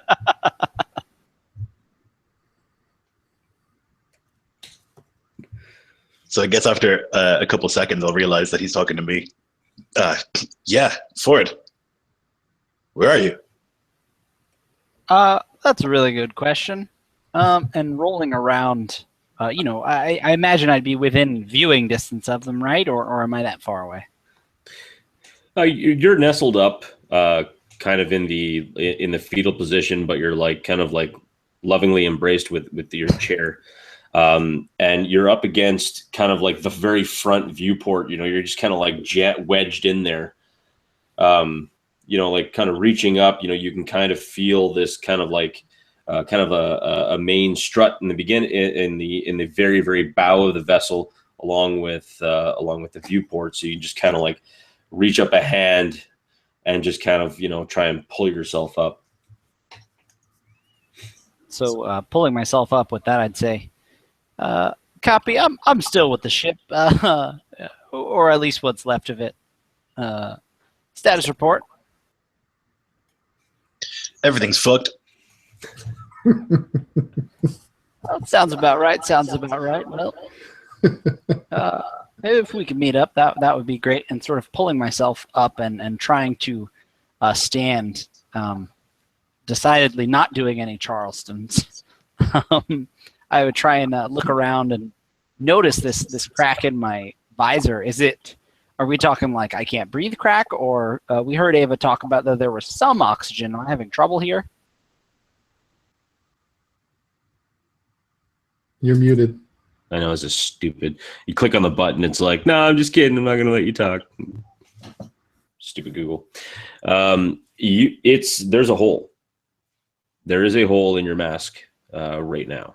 But like, are we talking like I can tell that breath is I'm short of breath, or I'm you can breathe. You can breathe normally. I mean, the hole, you could actually like probably stick your whole chin through the hole that's in the bottom of your mask.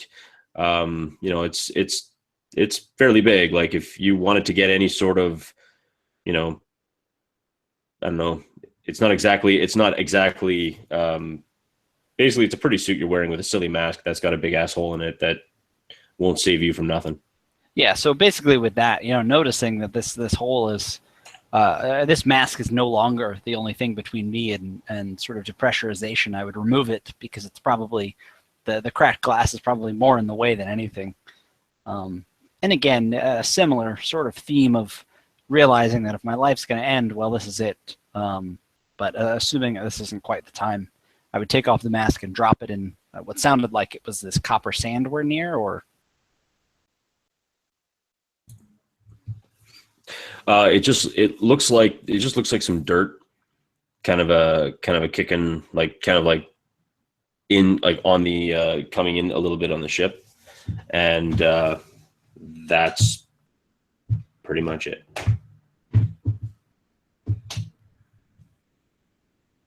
And so with that, sort of still testing the shortwave radio that I imagine is more in the collar than the helmet, hopefully, as I've just sort of gotten rid of it, I would look around, still very having a hard time, you know, still very sore from this landing, looking around for the rest of my crewmates and trying to figure out what the next steps are. How's this hatch? How's this hatch coming?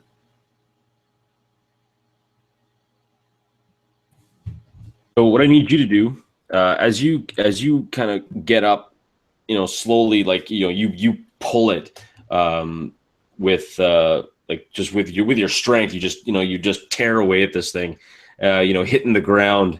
You know, you kind of look, it's a little bit up and away. You feel like if you climbed on a couple of consoles, maybe even a chair, like kind of balance off on that, do some like definitely do a little bit of kind of parkouring. You can kind of get yourself up there, and you'd be able to kind of hit the hatch and blow it off. So what I need you to do is make me a climbing check. It's going to be just basically roll me something higher than a 12. If you have a skill in climbing, that'll be to your benefit, and it'll be above a 9. So Gavin desperately wants to get out of this death trap, and he sees the hatch, and he's not even looking at what he's climbing on. He steps onto a console, and with his eyes on the hatch, I imagine he just looks toward the hatch, reaching out for it as he steps to, and as he puts his foot out and shifts his weight to that console, that's when the console gives way. And Mac would have... And I imagine he just goes tumbling back down. And Mac would have tried to catch him, noticing that he was probably falling. And he would kind of fall at his feet, and he would just shake his head. Here. And he would just kind of bend down and say, trying to put Gavin on his shoulders. Okay. So as you guys try, as you kind of reach up onto his shoulders, now what I need you to do is just roll me kind of just another kind of climb check. This time it'll be a difficult.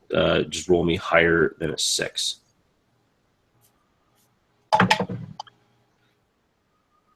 That is better. There you go. Yeah. So as you manage to kind of step off of Mac, you just kind of like put one foot this time on a more stable piece of console, and as you reach up, just manage to like uppercut the manual release, and you hear like these mini charges detonate, and this door just goes. And you just hear this dull thud. And as I let him off my shoulders, I kind of look him square in the eye and say, "Sir, next time, let me do it."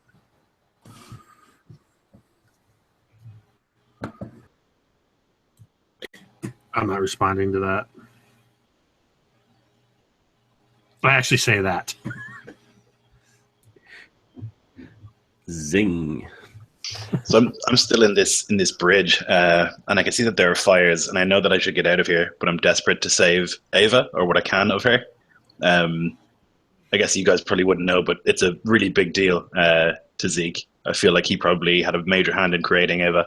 It's his life work, and so he would like try and take memory banks, data pads, things like that. Anything that he could take, try and salvage some of that intelligence.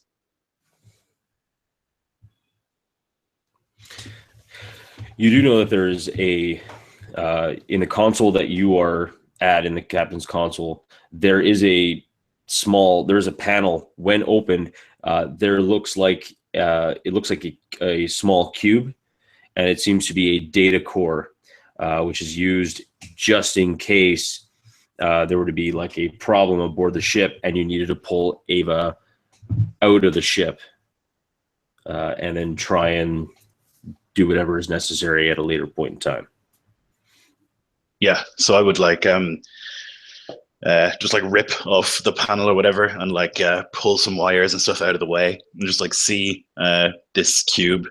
And to Ezekiel's eyes, it's like glowing, and you can hear like a heavenly choir as he realizes like a hope, and he like takes it and like holds it protectively, and like puts it into a pocket on the suit.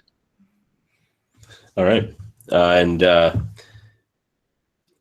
as you carefully remove it, as if it's like one of the most important aspects, cradling it in your hands, you can see it's like holding onto your child for the very first time, and just seeing the beauty of it, of something you created, something so small but so fragile, but has so much potential to be so powerful, and you're holding it in your hand, and it is love that you have. Holding it carefully. You have on every exosuit is kind of like a utility belt with some like basic webbing pouches. Each ones are made out of like a very strong, like kind of Kevlar nylon weave. So they're pretty strong stuff.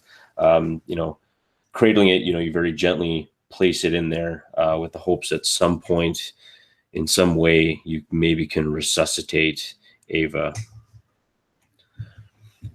So the hatch is now open. Who wants to climb the hell out of this this conflagrating death trap? Mac would go first, just trying to get out there first. Then I can help everybody else up. He is proficient in jumping, if that helps. Jumping. Yeah. Okay. You know what? I'm going to lower the difficulty of it. Roll me 9 or higher. Okay. 11. Right on. You manage to jaguar leap onto the console and just kind of reach both hands like on either side of the hatch, just kind of like lifting yourself like straight up. You don't even have to sit on it, in that way. You just like badassery, like kind of just pull your whole body out like a damn ninja. And you lay down on the top of the ship, hands out, ready for the next person. Right. I'm looking around real quick for the chest and supplies that we brought. Is there any sign of that stuff before the crash? Yeah, sure didn't. The chest is over on kind of like the starboard area. Many bits and pieces of what was in the chest and bits and pieces of what you had on top of the chest are now scattered all over the place. The tent actually like popped itself open, unfolded, and kind of splayed itself out over many parts of the cockpit, and now is shredded into what looks to be some very attractive nylon fishnet stockings. The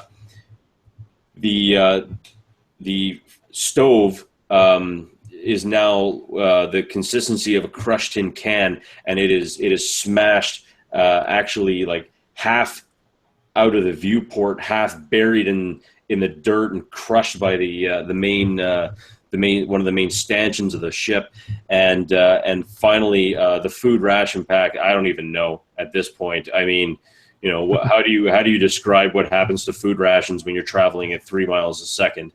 It's a goopy mess. Kind of what happened to Zeke after we crashed and he hurled.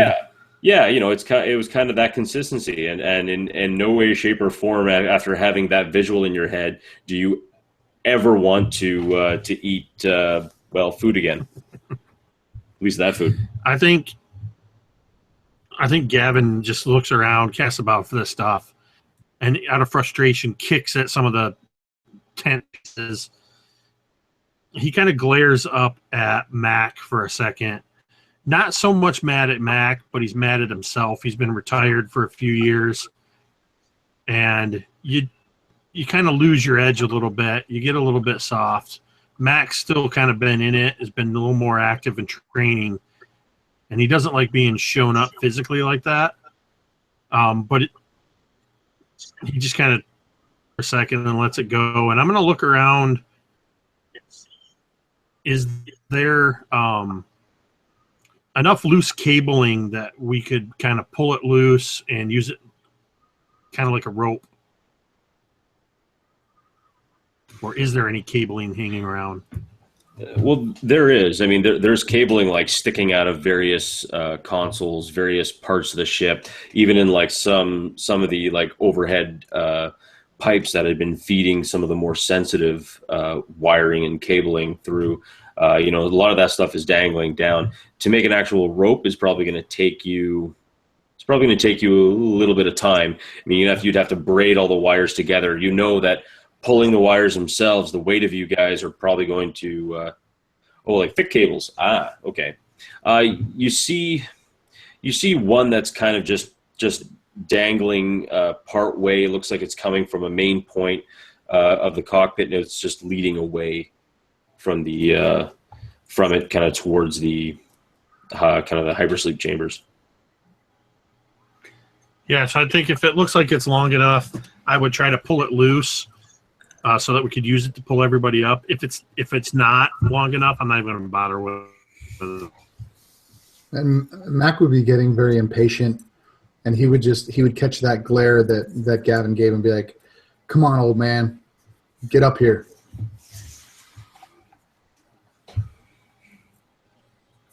Oh snap! All right, screw the cables. I'm gonna try to jump up and grab his arms. All right. So make me a jumping check. It'd be a difficulty of roll me higher than a 9. No, excuse me, roll me higher than a 6 because you're getting assisted by the cool guy. Ooh. Rolled a 7, didn't you? That was close. You did roll a 7. 7. 7. You're welcome. You basically just reach up, and it just seems like you're just about to brush his fingers in an extremely awkward way. But seeing that, Mac just reaches down and just death grips your forearm, and you guys both kind of forearm to forearm in that, like, you know, just kind of like warrior handshake. You know, slowly pulling up. What I'd like you to do is just make me a climb check, just to kind of pull yourself up.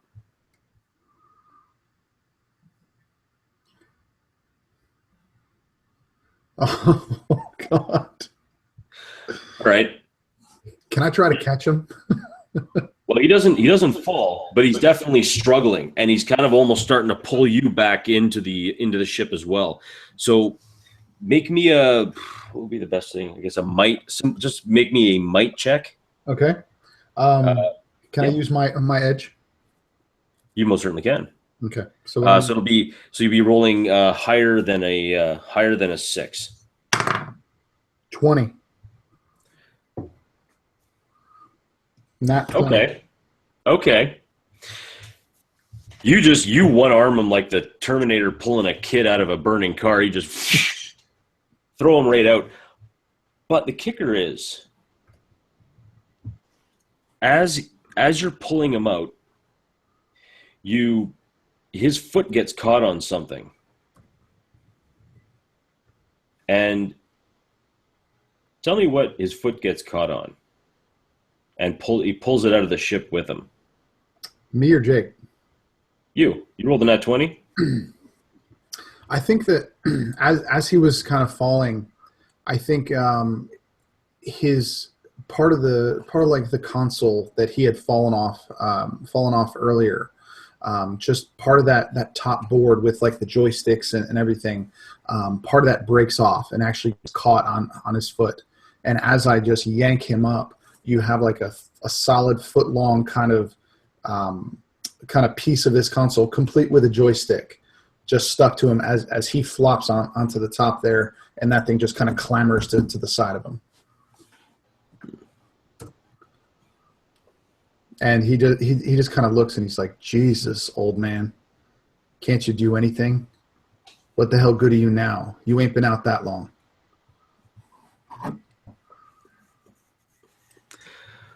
Just get me on the ground. Building player relationships, one puzzle at a time. Numenera.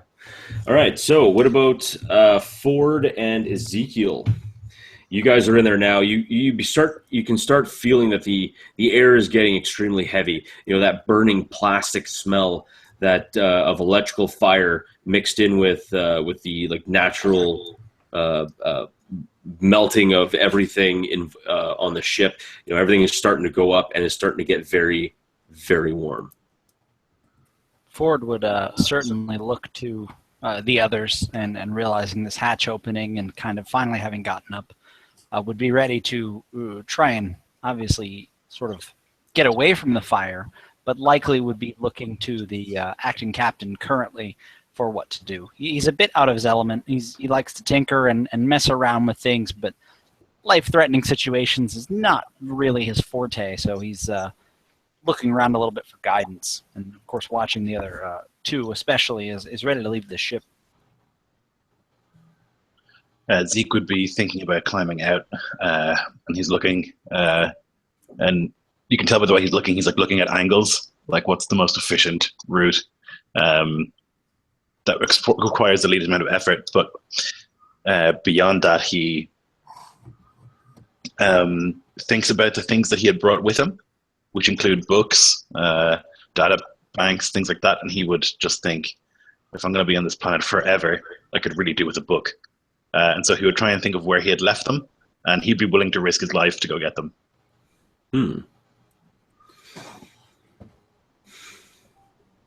All right, I'll tell you what. Make me a perception check and impress the crap out of me. Roll a 20 like the rest of us. Unfortunately not. I got a 17 on the dice. Okay. So I'll tell you what. When you look and you see the way the consoles and all the garbage has just been like, or not garbage, but I guess garbage has been accumulating up, and some of it's still attached and some of it's just hanging off. You actually begin to like pinpoint, you know, almost like time slows down, and you kind of like get that Sherlock Holmes-esque, if I jump from here, I jump from here, jump from here, and then I can jump to that.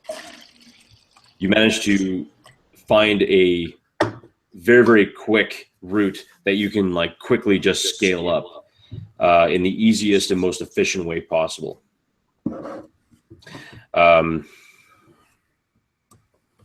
You don't really, you can't exactly remember where your books are. You think you might have left them inside the supply room, but you're not 100% sure.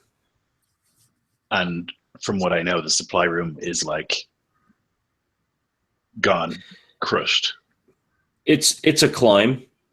You can't quite see the doorway, but it's going to be a climb, and you think it's there. It might be, but you don't know the extent of damage that the ship has taken when it very gently parallel parked itself into a thing.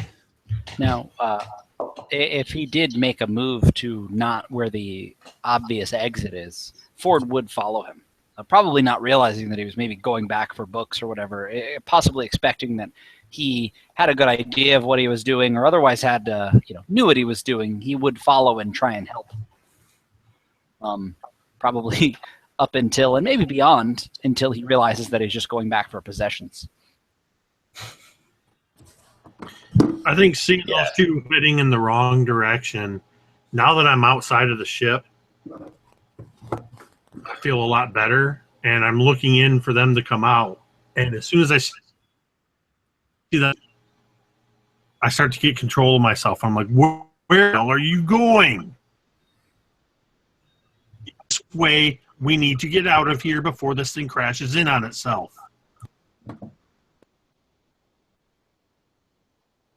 As I'm kind of trying to climb through, I'll get on the comms and I'll say, there are books. As if that just explains it, as if that explains why I'm going to go risk my life, Yeah, and Ford's, sort of chiming in, possibly following you, climbing up, or maybe even helping you, would say, "Books, you son of a bitch," and would continue. And I turn to Mac. Books. I would just be shaking my head, and I would kind of stick my head down through the hatch and be like, "Let's go. We got to get out of here." There are manuals on advanced repair, on robotics, on AIs, on all sorts of topics that I don't know off the top of my head that could be extremely useful to our continued survival here. Getting out is extremely useful to our continued survival here. Those books do you no good when you're dead. Equally, being the tinkerer, scientist type, would certainly see the captain's point. And again, in this current state of, I've almost died enough times today, would think, well, one more time of almost dying maybe isn't that bad. And would probably continue trying to help him, realizing that assuming we made it in the long run, the books would be very helpful, as long as we don't die for them. That's fair enough.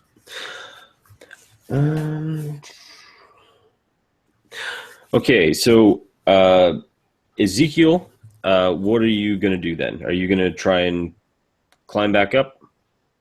Yeah, I'm going to try and climb in the direction of the supply room. Okay. Are you going to help him forward? Yes, I would do my best to help him as much as I could. Okay. So then on the top of the ship, on the side top of the ship, both of you guys, both you, Mac and Gavin, you guys are basically taking in the air right now, because it was stuffy in there. The air is starting to kind of get smoked out, and just for once you're able to kind of peer around at your surroundings. Basically, you see the vessel. It's kind of pitched on its front and on its port. So, it's kind of got that kind of angled down like this into the ground. You see many, many trees. They look kind of like pine trees, you think. I mean, you don't even know you're on another planet. So, I mean, it's just like, the best of your knowledge, maybe they're coniferous type of trees or something to that effect. You do see a very almost crystal clear river kind of running kind of alongside the trees, but kind of banking off to where your ship is has hit. Looking around more, you see that the trees, although quite tall, matter of fact, even taller than your vessel, and I mean, that's saying something, because your ship is still fairly big. You're looking at about 80, 90, 120 feet tall. Going all across, you can barely see over it.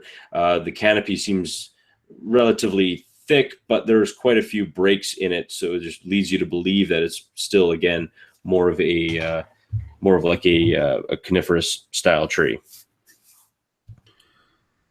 And Mac would be kind of taking this all in and kind of look around, and he would look at Gavin, and he would kind of look at the club, the piece of metal that was in his hand, and he would look at that, and then he would look back at Gavin. He would just shake his head no, and he would actually pull out the pistol that he took, and he would kind of gesture to Gavin and be like, "Here, take this. It's going to help you a lot more than it's going to help me. It gives you a little distance." And he'll try to hand the pistol to Gavin.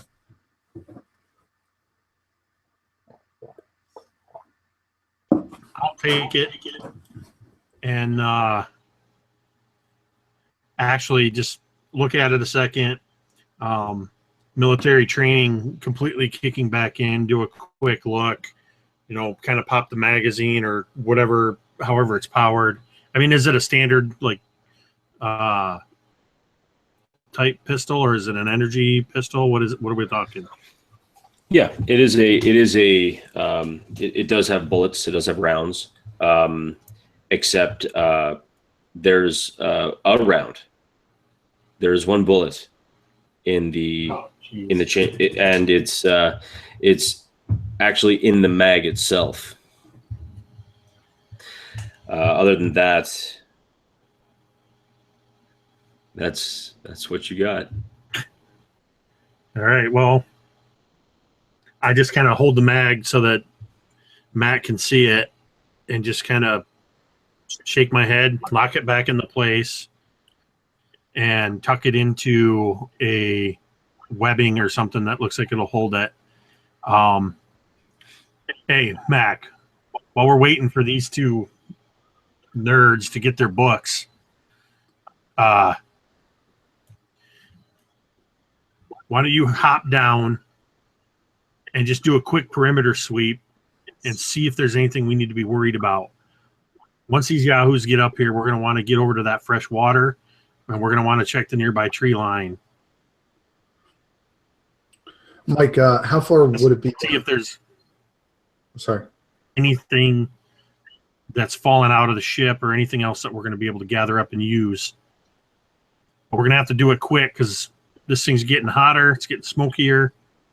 I don't know how much the fuel cells are left, and I kind of lean towards the hatch.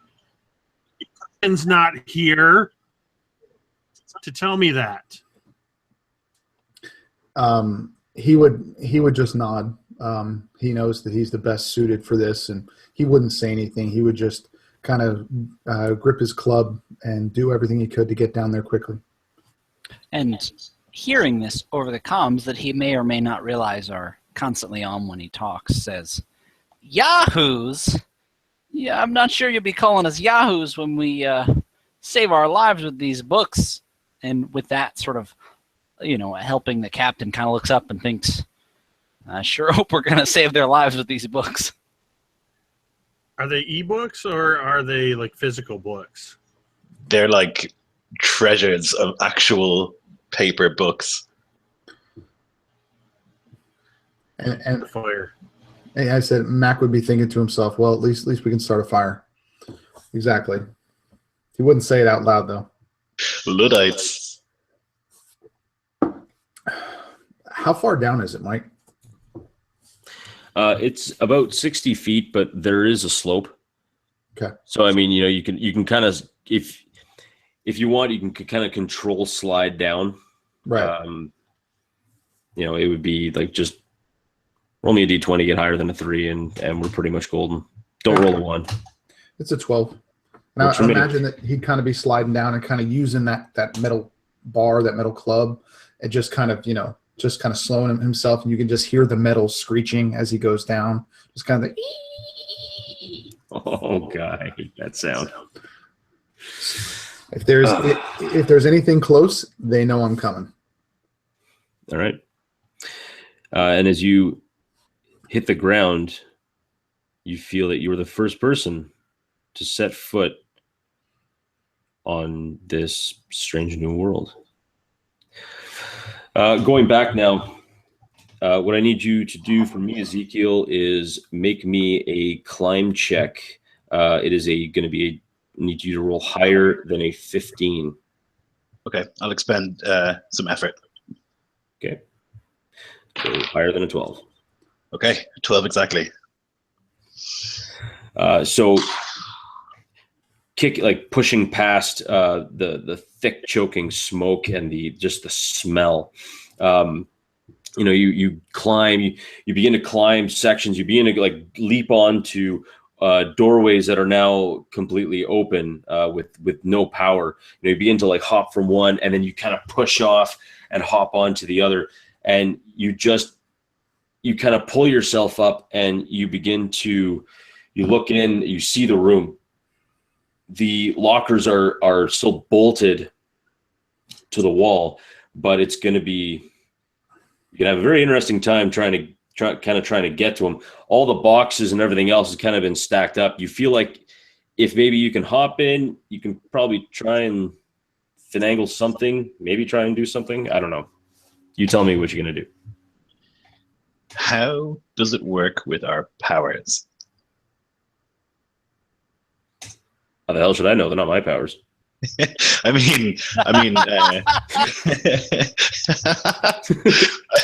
mean, do they work? Like, do I know that? I guess I wouldn't. I think what will happen is I will go into the room and I'll try to jump for the locker. That's my attempt. Just like this desperate attempt, because I think they're in there. And I'll definitely miss because I'm not athletic at all. So I'll just like thunk down to the other side. But as I'm falling, I'll just like reach out desperately and see if I can use my mind powers to open the locker.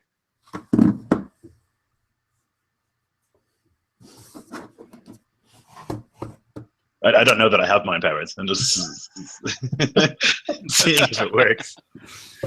Think of it a lot like, the X-Men. You had this moment of like, this holy shit moment, and then all of a sudden powers. Yeah, this could be your holy shit moment. This was so well planned. The books are second only to Ava in terms of like what Zeke values. Like his own self, not so important, but he like sees, especially like we're the only people on this planet and the only people left apparently of the human race, that books should definitely be a part of that. That he would rather burn in a fire than live on this planet without something to read, forever. So he would kind of leap and try and get to his locker and just begin falling. And as he does so, he just like reaches out, just trying to grab.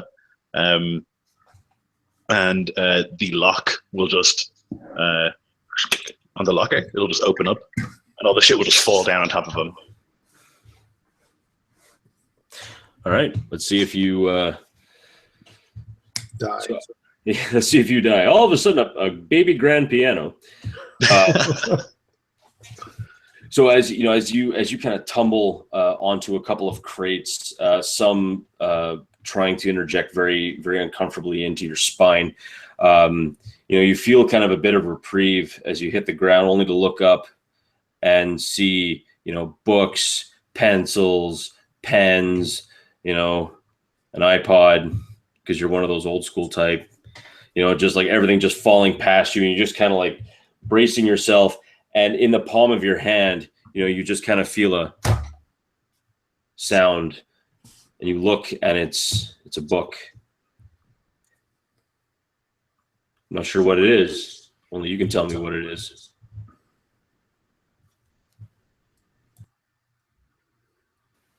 And standing over him, I would see the title. An abridged history of the Byzantine Empire. Damn, you are old school.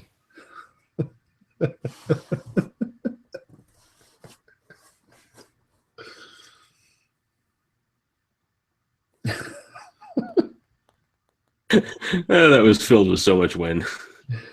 Right there. And that's the stuff. Right I there. would, help him up. Like you said, you dropped plenty of things fell down, but I'm doing my best to help him and seeing, and possibly not realizing quite the weight emotionally that these books mean. Sort of trying to grab certain things and grabbing and realizing, like I said, that at one point Ford thought they were headed toward another exit. Quickly realized that wasn't the case. Just saw more or less, miraculous supernatural powers unfold before him, and at this point, he's full self-preservation mode, but trying to gather some of these things up and get the hell out of there. All right. Well, apart from the abridged history of the Byzantine Empire, which is quite an exciting read, you do find a couple of manuals, a couple of small and small manuals. You do find one in kind of like a very mini tablet, like pretty much the size of how smartphones are, but just a little bit bigger than that. And inside is you do see schematics and other drawings, basically, and what they call it a sheet, just kind of like a pane, or no, sorry, they call it the pane, like a pane of glass. So basically what it is, it looks like two little nubs and just kind of scrolls open, and basically it's an entire tablet that can basically just fold up and kind of stick in, and it's a very limited use. You couldn't check out stuff on YouTube while this thing is basically this thing is just for that one thing. So put that in your pocket. Other than that, you find a D6. Oh, excellent. 1d6. You're just kind of sitting there. It's rolled up on one. That's perfect. Yeah, I'll be so pleased to have found that dice. I'll put that in my pocket, and I'm just desperate to find my book that's not the Byzantine history. I have a book of AI stuff, how I made Ava, and it's just ruins, tatters, notes scrolled and stuck in there all over the place. And I think I'll see it at the bottom of the room, just totally ripped apart and ruined. And I'll just see it, and I guess I'm wearing this helmet, whatever, and I'll bring my hand up as if to rub my face, and then just realize it's glass, and then I'll feel even more stupid having come all the way in here, and then I'll just shake my head. That's probably for the best. I would say so. Shaking your damn head is probably a good idea.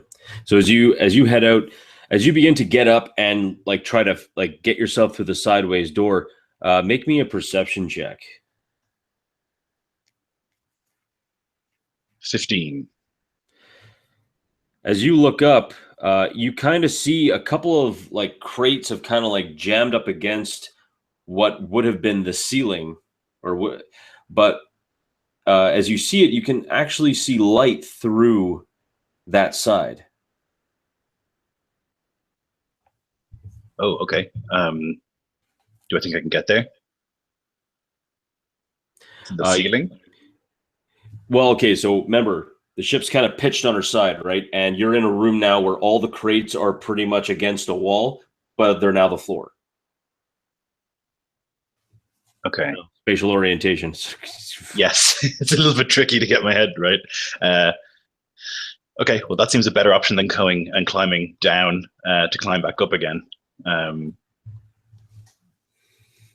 look at Ford, just shrug. How are we getting out of here?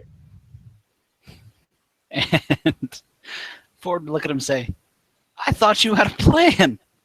But seeing the light coming through, he would realize, you said this is sort of coming through the crates.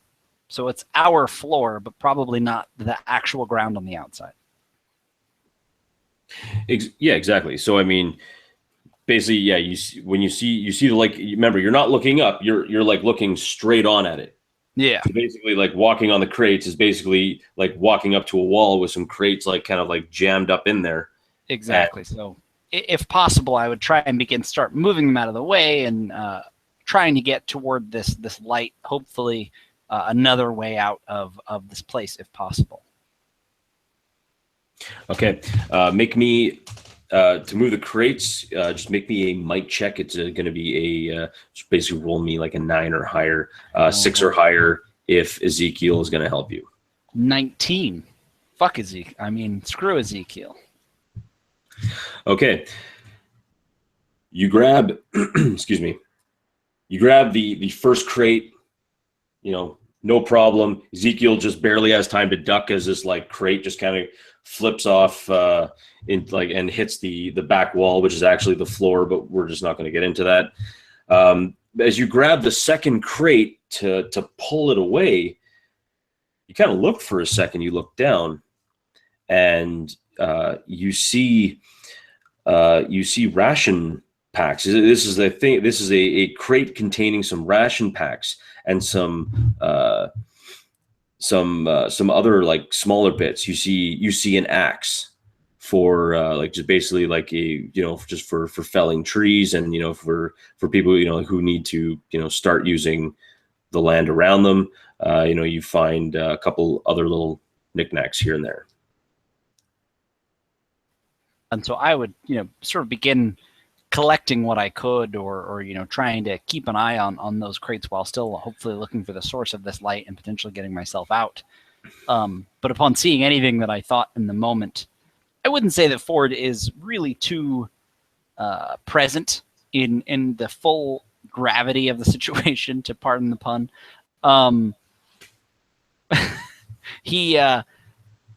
If he saw something like rations, he would grab them, but things like like an axe, he would be less likely to grab, thinking that he might have to cut down trees to make a shelter. He wouldn't be quite there, but he would certainly understand the importance of food or other more obvious resources.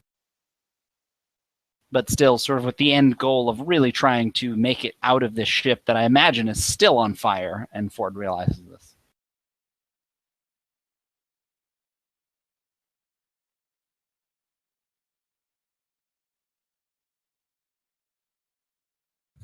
Well, fuck that one up. Anyway. Yeah, I'll definitely try and get out of there as quick as possible as well.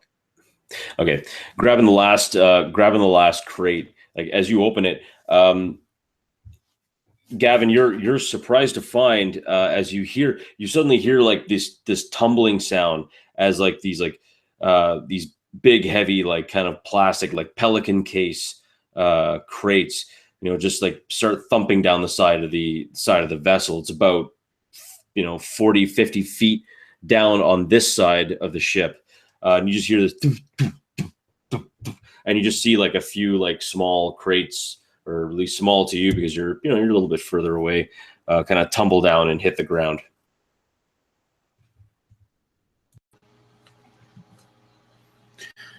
I don't think I would actually be, I would turn suddenly to look at it and see it, but most of the ship is broken apart, and I don't think I would give it a second glance, thinking it's just more of the ship falling apart and debris settling.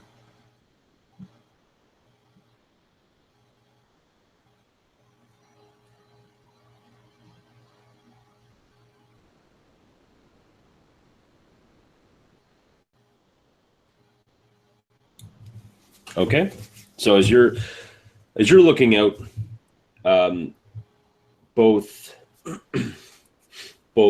Ford and Ezekiel, you're just met with this inrush of air that, given the time frame when you left Earth to go on your voyage, this air is incredibly pure. It's like going like straight up into this beautiful mountain air.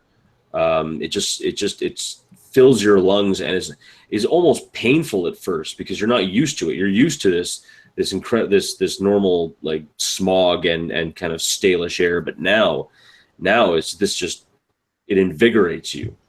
It invigorates you a lot. Would we have previously been off planet, or would it be more likely that this would be our first voyage out to really another alien landscape? This would definitely be your first voyage to an alien landscape. Some of you may have done either tours of duty on Mars or possibly on different stations, science stations or the like. Other than that, you've never been to. This is the first time anybody has set foot on a planet not in the solar system from your time. Yeah, so very unlikely that we ever landed in a place without an artificial atmosphere or, suits. This is the most Earth-like place we've been, basically. Yes. And so without his helmet on, realizing and sort of feeling this, would be overcome with a little bit of a sense of not so much confusion, but more a reinforcement of this same feeling that he's been feeling the whole time. This feeling of not quite sure what's going on, still not understanding the full weight of the situation, but almost memories, of he didn't have much family or anything, but he enjoyed life and enjoyed breathing real air. And there's just something about breathing air that's not created by a ship or, refiltered or something. Being on a planet again is a very good feeling for him, even a planet that he is quickly realizing is so alien. Zeke will stand outside of the ship. He'll see Ford breathing the fresh air, and he's like, got his helmet on, and he's thinking, like, what if the air isn't fresh? What if the air, what if it's poisonous? And then he, thinks about the Byzantine Empire and this book that he's read 1,000 times, and he thinks of a quote by Constantine, which is, thinking is the great enemy of perfection. And he's like, okay, I'm just going to do it. He takes it off, and he breathes in, and he's just, overcome with amazement that he's on an alien planet, and he'll just fall to his knees. And Ford just looks over and says, great, right? And breathing it in himself, just waiting for the disease or terrible parasite to infect him at any moment, but enjoying what he can while he can. Yeah, I think Zeke would take a deep breath, and he would just start laughing. We seem to be relatively safe for the moment, and he just we made it. All right, Mac. Yeah. So as I hit the ground, I just kind of start scanning the surrounding area, and I hear just almost directly south what sounds like a scream, but it's kind of a high pitched. It almost sounds like a little girl, and that would immediately just kind of get the hairs on the back of his neck to stand up, and he would immediately turn towards Gavin and just motion that he was heading south, and he would turn very quickly and start heading south at speed.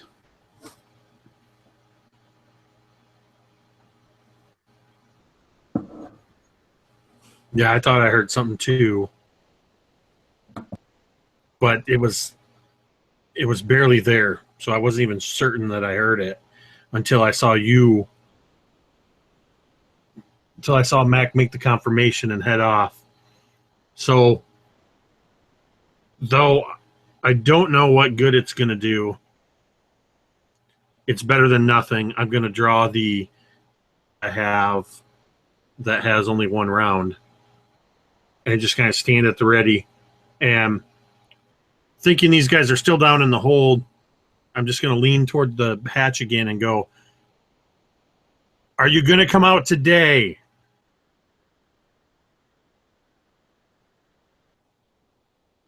I guess we both have our helmets off, right? So Yeah, but I feel like the comms would be, sort of more like collar style. So a little less in our ears, but certainly still hearing them. And I feel like that would possibly break a little bit of this moment, and we would begin looking for a way to get down. From what I can tell, spatially, it doesn't seem like we're quite too close to the ground.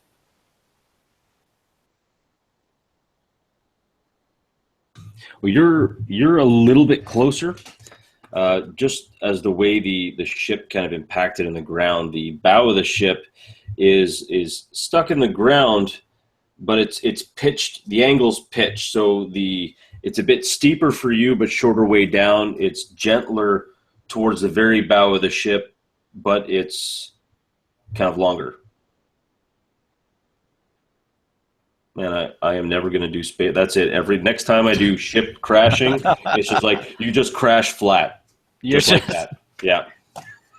But realizing that it's that we're relatively close to the safety of no longer being in a burning ship, Ford would respond, "Yeah, we're on our way.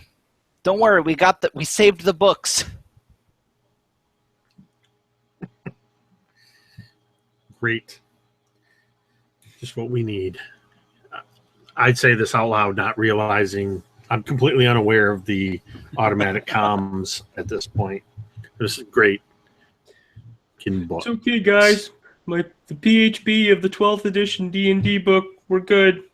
We're good. 12th edition, man. It's the best edition.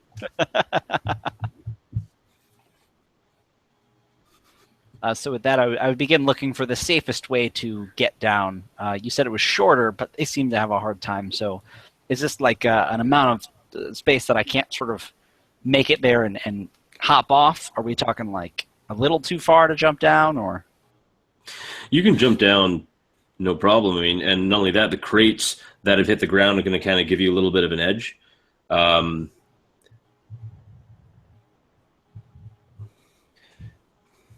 You can probably head down. It probably won't hurt too much. You are hopping out of a damaged ship. You can try and climb down. There's a few areas on the ship that have been like blasted out and torn out. You could probably use as like kind of a impromptu climbing wall, climbing down towards it. Yeah, climbing is a little bit more Ford's style. Trying to do as little anything even close to acrobatics as possible.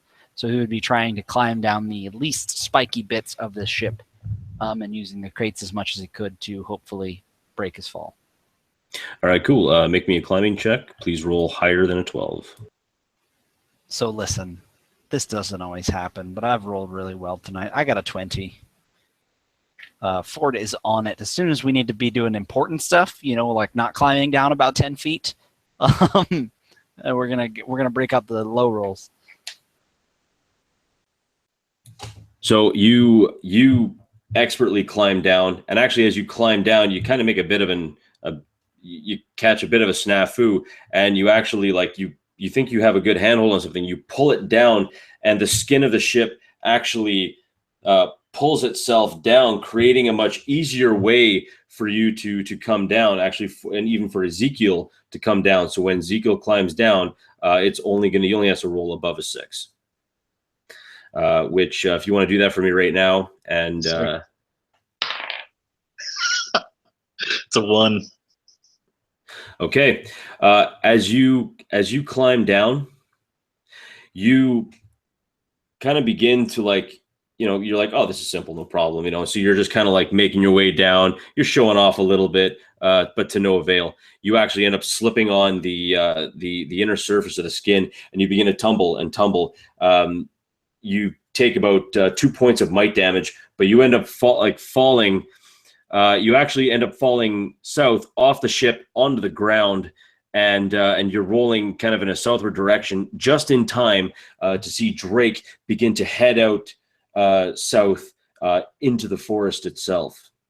At this point, please, Mac, if you can make me a perception check. Sure. 7. Okay, you hear the scream again. Excuse me, and you're kind of trying to pinpoint it. Like you're remembering this time when you were fighting on Mars. There was a rebellion. You clearly remember fighting into the large cavern systems in the mines. You begin to hear. You're trying to pinpoint the sound because there were men that were trapped, and you hear kind of an echo. It resounds off the trees on one end, but you think it's coming. You think it's coming from west. Yes, it's got to be west. It's got to be from where your ship is, using the ship as a reference. It's got to be that way. Then I would stop. So this was, I initially heard it was directly south, but now it's coming from the west. So I would stop, and again, just kind of figure out my position to the ship, and then turn to the west, and again, full bore as fast as I can, follow the sound. Okay. In the meantime, what are you doing, Ezekiel? You just got up, and Mac is just beelining it, club in hand. I think I'd hit the ground and just. I was like, the wind is knocked out of me. Oh, fuck. And then I'd see him go, and I'd get on the comms and be like, Mac, where are you going? And Mac would just say he would just very kind of I don't know, it's kind of like erratic. He'd be like, "You didn't hear it. It's over there. I gotta find it. Just I'll be right back. I'll be right back." And he really doesn't even pay attention. He just wants to find where that sound's coming from. It just reminds him of his daughter, and he just really wants to be there. Gotcha. I'll say to the other two, I've fallen off the ship. Isn't the sun in the same place? Is there one sun? Yes. There's one sun. It's in the sky, but you can tell. But it seems to be kind of blocked by a lot of the trees. Like it's shining through the canopy, and it's creating this kind of beautiful ray effect. And it seems like like kind of looks like light things of pollen and dust motes, kind of just very lazily floating around. Can I tell which direction Mac went in by looking at the sun? Well, you saw him take off. Basically you landed right beside Mac, and he kind of stopped for a second, looked one way, looked another way, and then began taking off in the direction that he pointed. Yeah, like compass direction. Can I tell if he went south or west or? You have no idea. Okay. You don't even know what planet. Yeah, that's what I was asking with the sun. I might be able to figure it out. Yeah, that's fine. I'll just say Mac has gone into the forest. I've fallen off the ship. I don't know where the hell I am.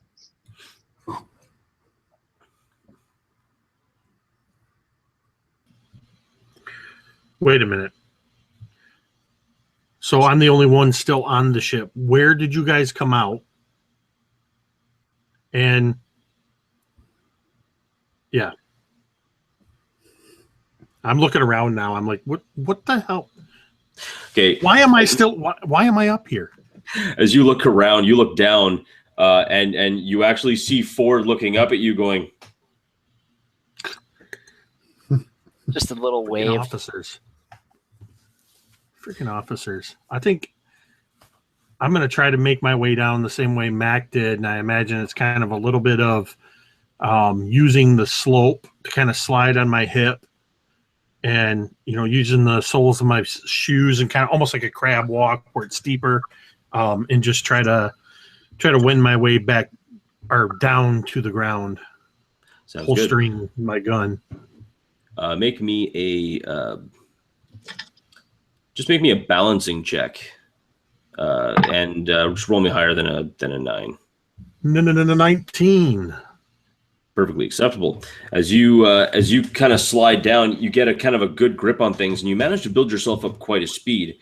As you kind of like push yourself off, you actually built up enough that when you take off running, you're running quite fast. Now, which direction? Like as you're kind of like basically kind of kind of running off the kinetic energy from sliding down, building up like your own speed with gravity. Which direction are you going to be heading into?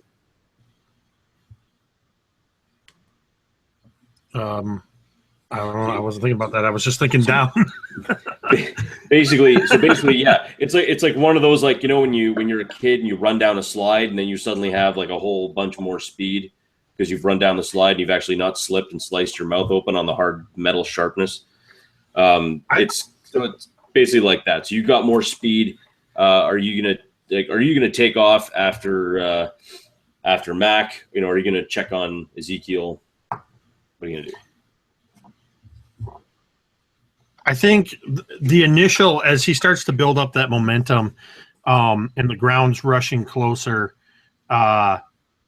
he's just kind of he's not even thinking about that. He's been trained. He's done the obstacle course so many times. He knows how to do combat PLFs and how to land properly. So he's not worried about that. And I think his first instinct is to take off after Mac, but he also knows he's got a couple of officers here that don't necessarily have the combat training. And as far as he knows, he's got the only firearm. So I think as he gets to the ground, I imagine him kind of using that last bit of momentum to kind of launch himself into a kind of combat role, and kind of skid to a halt so that he can stay there with Ford and Zeke. Cool. So as you hop down, Ford, and you do a little pirouette and you kind of click your heels together because you're awesome like that, and you hit the ground. You see Ezekiel just a little bit further past, and all of a sudden, just like a freight train of geriatric muscle, comes Gavin, just a badass, and he runs up and he just kind of just faster than anything. You suddenly see this handgun in his hand, and he's kind of holding it, and he's looking out in the bush, and you can just make out Mac as he's starting to kind of disappear into the bush. And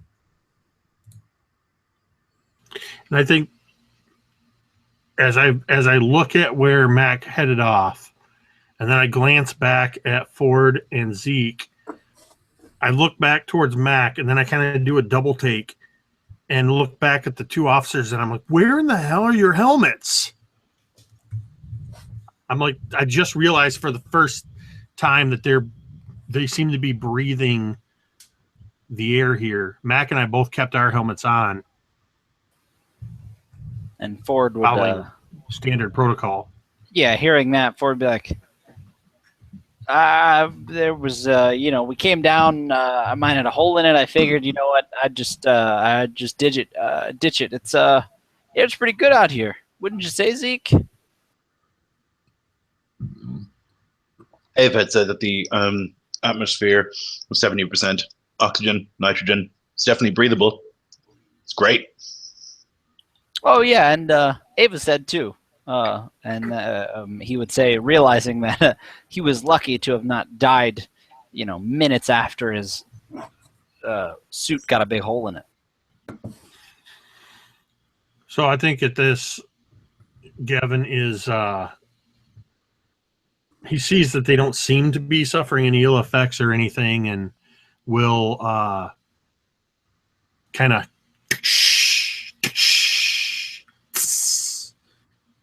pull his helmet off and just kind of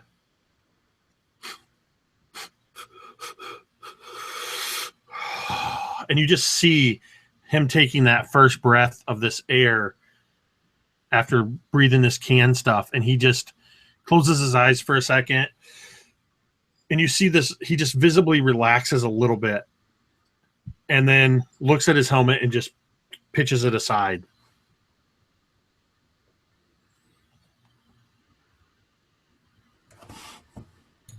All right.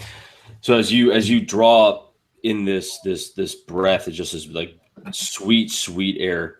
We shoot back Mac. Mac, you kind of rush through.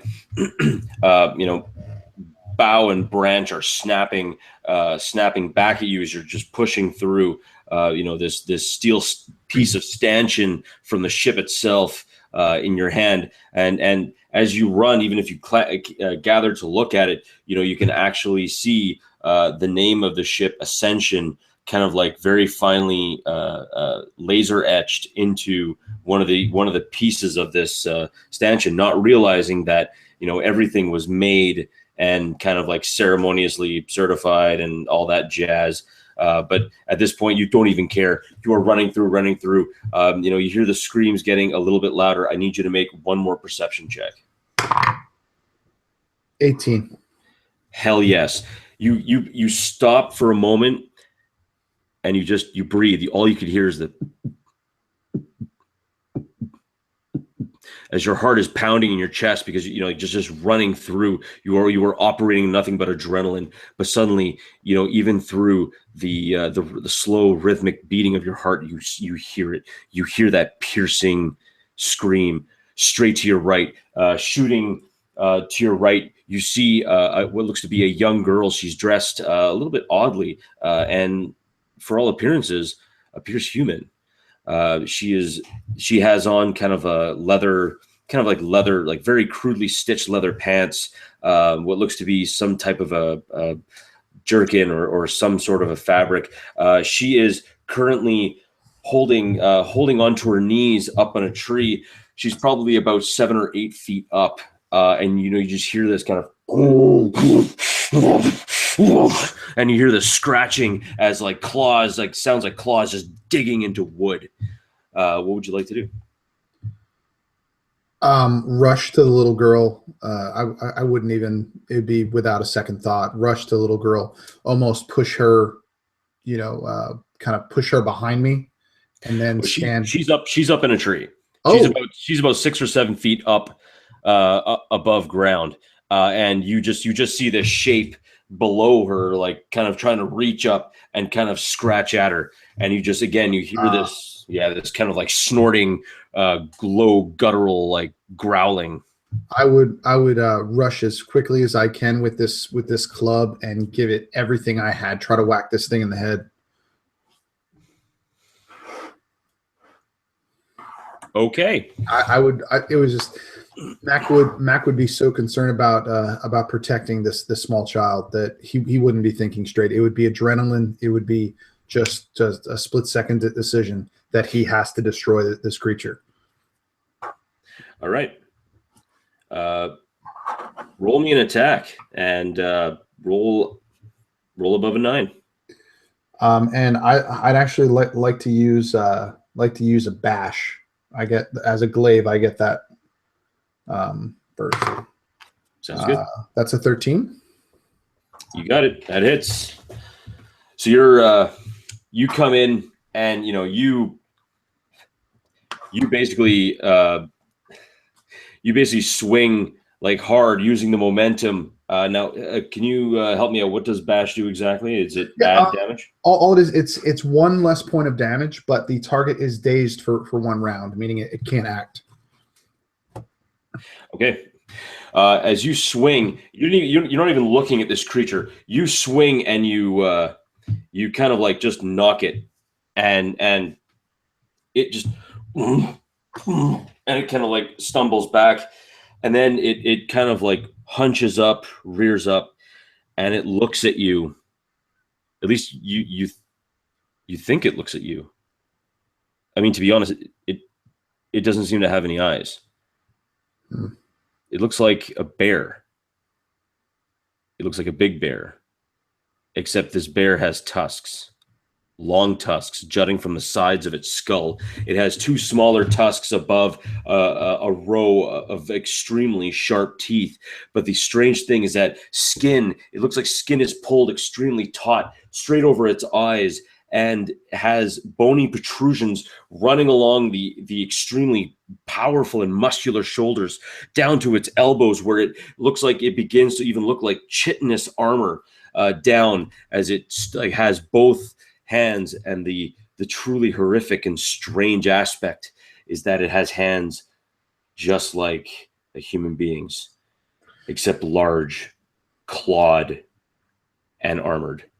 It crunches into the ground. You can hear its nails digging into the softer soil as it kind of like moves like this rhythmically, and it's ready to kick the crap out of you.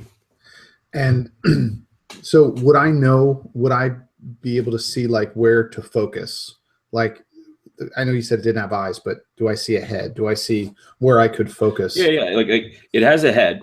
And its eyes, like basically, it doesn't have any eyes because it's just covered. It's stretched over and covered over in skin.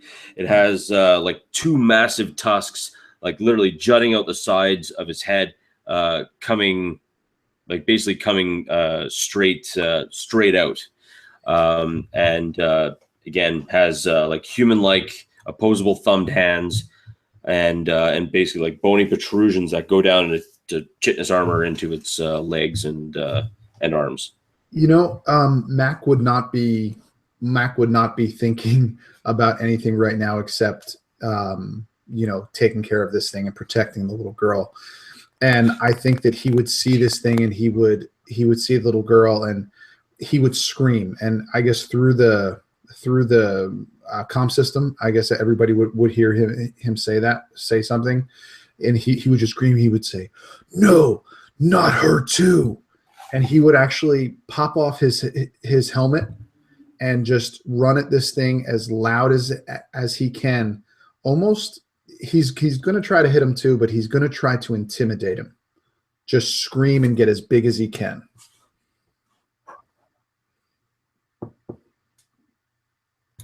All right, what are the rest of you doing?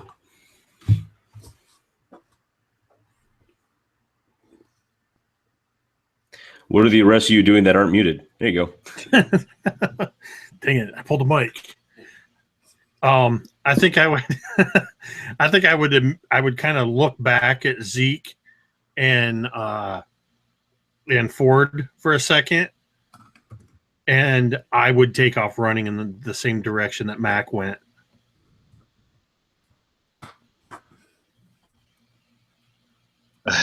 When he starts running, I'll look at Ford,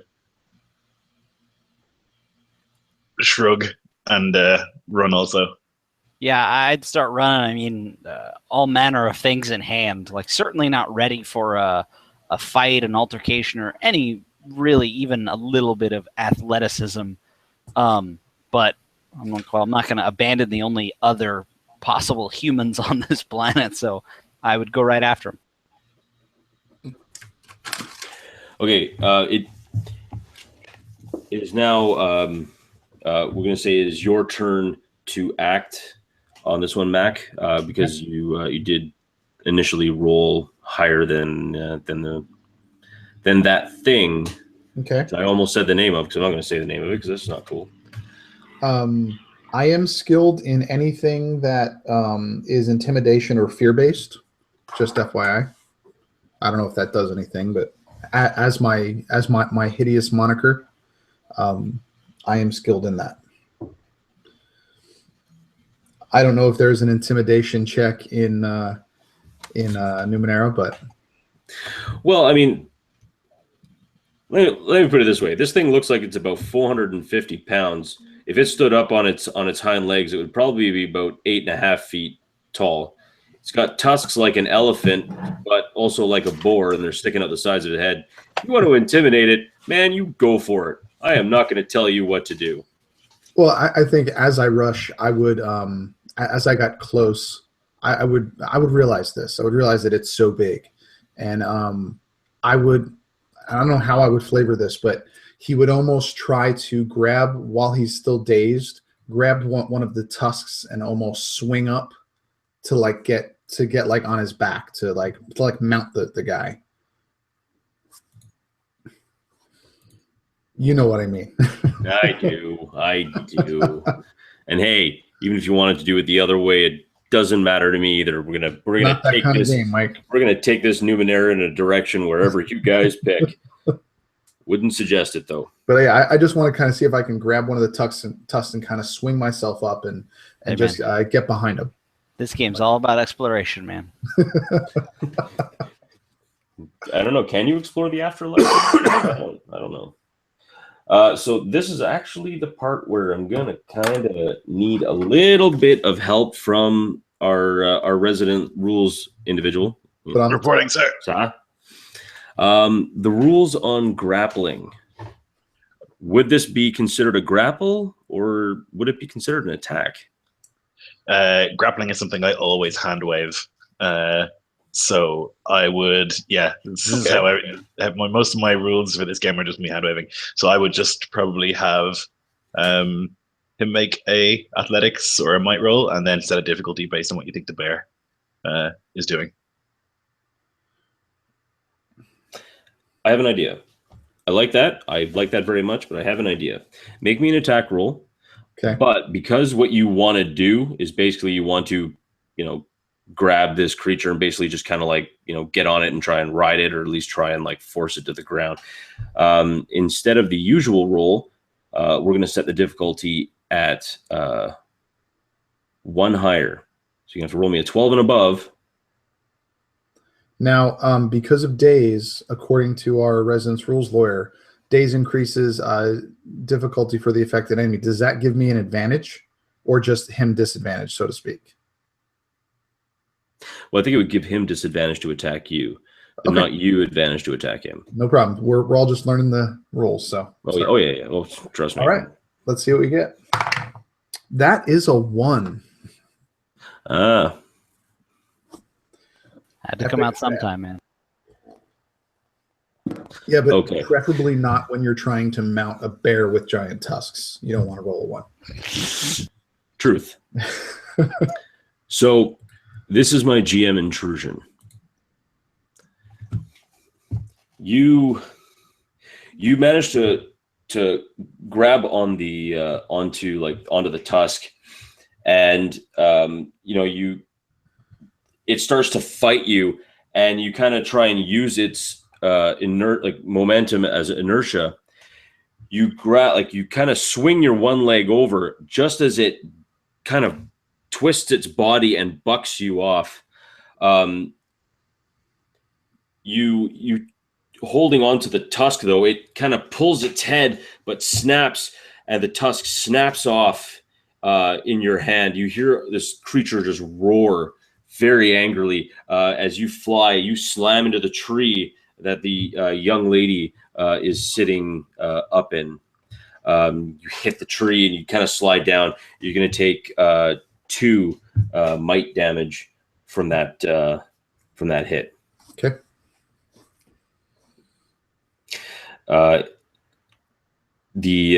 This bear is now kind of focuses right on you, and it begins to kind of charge at you and hit. What I need you to do is make me a kind of a defense roll. I need you to roll me a 9 or higher. Okay. 10. Okay. You basically just kind of like you're still kind of hurt, but like kind of like snapping back into it. You see this monstrosity coming towards you. You manage to just kind of roll off to one side as a tusk goes slamming into the tree.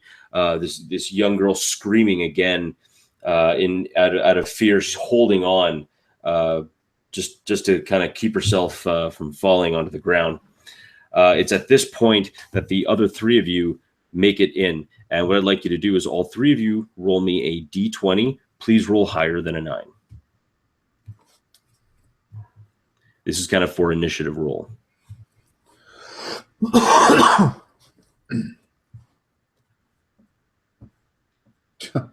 God. You guys are killing me, bros. You bros are killing me, guys.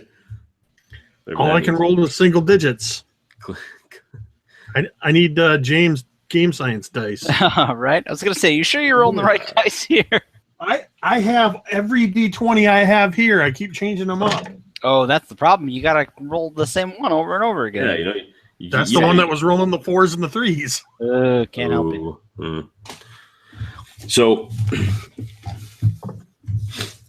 now it is Ford. Ford, you come in and you see this thing.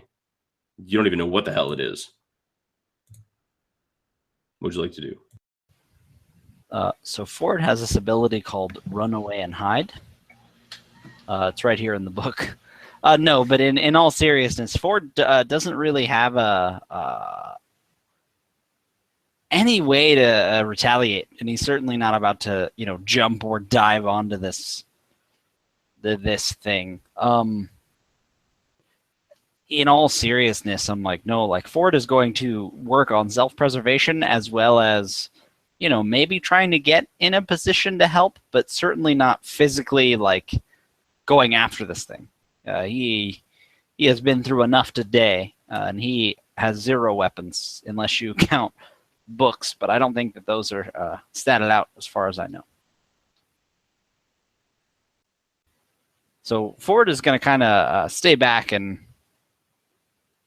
I don't know, maybe look for a chance to do something worthwhile, but he knows that just throwing himself on an animal on an alien planet is not going to do any good. That's fine. As Ford is standing around, basically helpless, watching his buddies, You know, the people he had trained with for years, for one of the most important missions of probably humankind, is basically going to hell in a handbasket, and you're just useless. You're just sitting there, and this rage builds up inside you because what can you do? You can't do anything, and you know you feel like you're a fifth wheel. You know, just a constant fifth wheel. You're just a disappointment. You know, as this rage builds up inside of you, you know, you feel this power surging in you.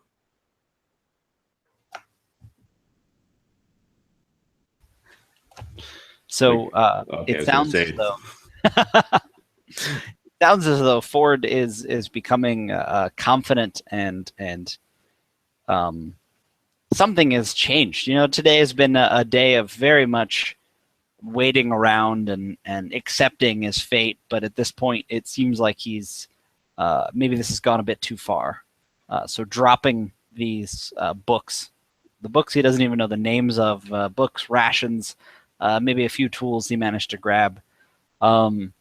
He very uncharacteristically, but seething with rage, rushes this ridiculous creature and does his best to, at his very best, stop it. But he doesn't imagine he's getting anywhere close to killing it. And he's going to probably roll his dice and do about as poorly as he expects to on his first combat roll. That's an 8 there on the dice.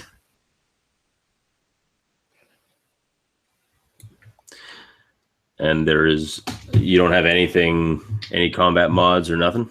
Not for might. He's not the mightiest fellow. That's just a solid regular roll 8. So maybe the rage was a little less than he felt on the outside. You try and clock this thing, and you miss. Like, you don't even know how you do it. You know, you try and run up to it, and it just kind of like ducks underneath you, and kind of like turns so nobody's back is to it. And you see it bobbing and weaving. It's one tusk kind of snapping, you know, like to one side, kind of waving. You're not exactly sure what the hell it's doing, but it's just waving back and forth with its kind of feeling around for its tusks. And Ford makes a mental note to remind everyone the next time we get into a possible physical altercation, what happened the last time being this time, and that will be the reason that he sits out whatever the next thing is.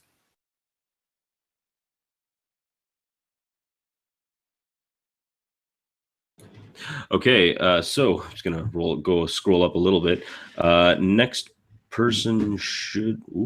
No, I'm way off there. So the next person should be. Yes, it'll be Jake, I think. Yes, that's right. Jake, you're actually next up. So go for it, my man. What are you gonna do?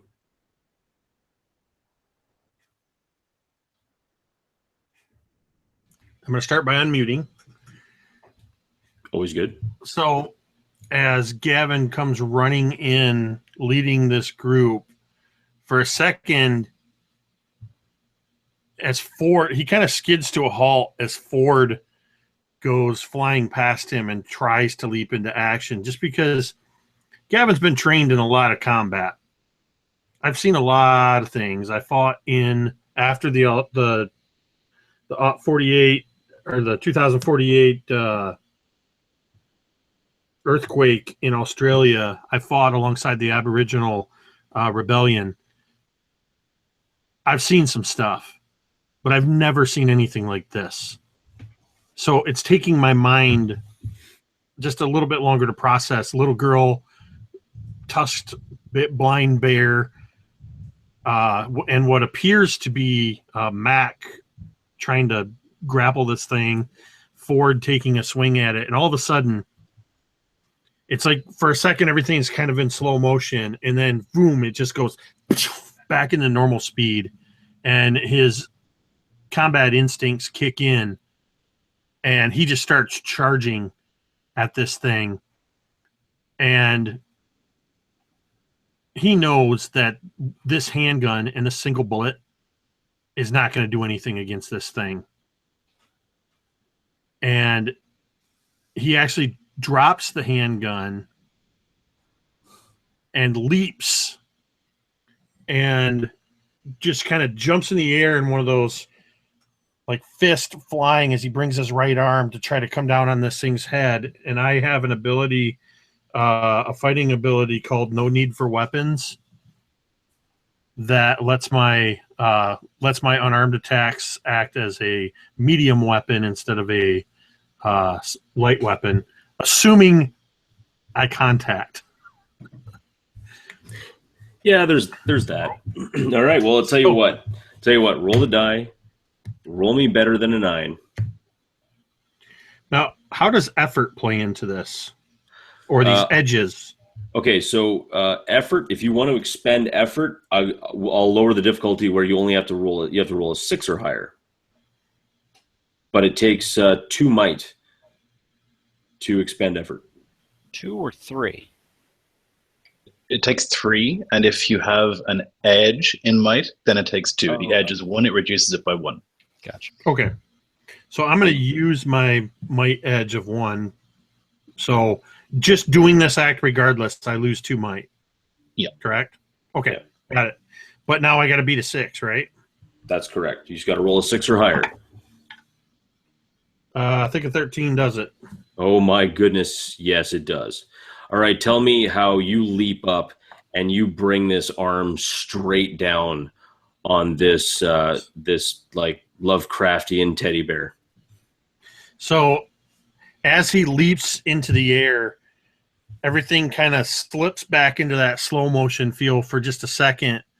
And as his arm is cocked back, he actually feels, in the time since they crashed and he was struggling with the lack of training and just everything that's happened, and maybe it's just the adrenaline, but he just feels this surge of energy that feels a little more than adrenaline. And he feels the strength and the power in this right arm as his weight is coming down, and he just uses that momentum and drives that fist just right into the center of its head where its eyes should be, and just feels that solid crunch of fist against presumably bone, but whatever the heck is on this thing's head. Yeah, I mean you feel it just wind up as your fist just connects, and you feel the cracking, and you can almost feel the spider webbing of skull as you just lance right into this thing. You like the bear, you see the creature just kind of like stumble back. And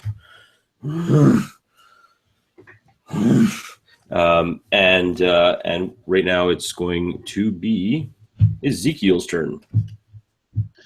Okay, so Ezekiel is seemingly he's thinking too much again, and he's seeing an alien firsthand, a creature that's not from Earth, that's alive, and not only is it like alive, but it's like a complex organism.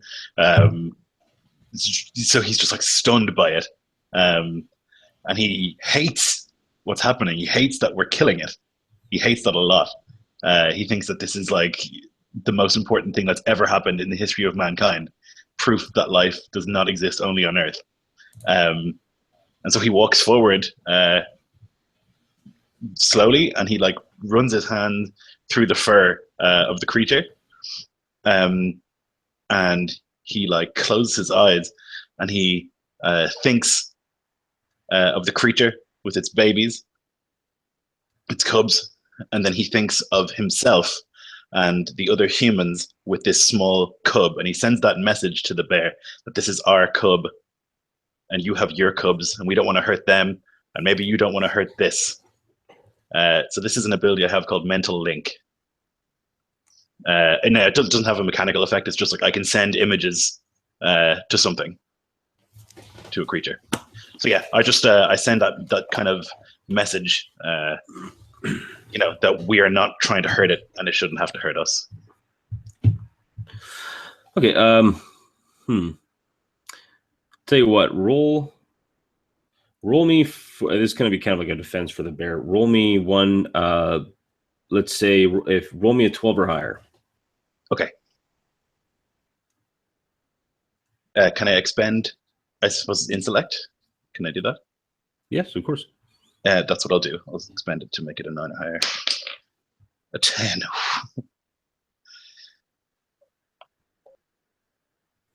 I don't know. Do you want us to take a second while you pick up the skin of your teeth? I think we better, yeah. So, you see the creature just kind of shaking its head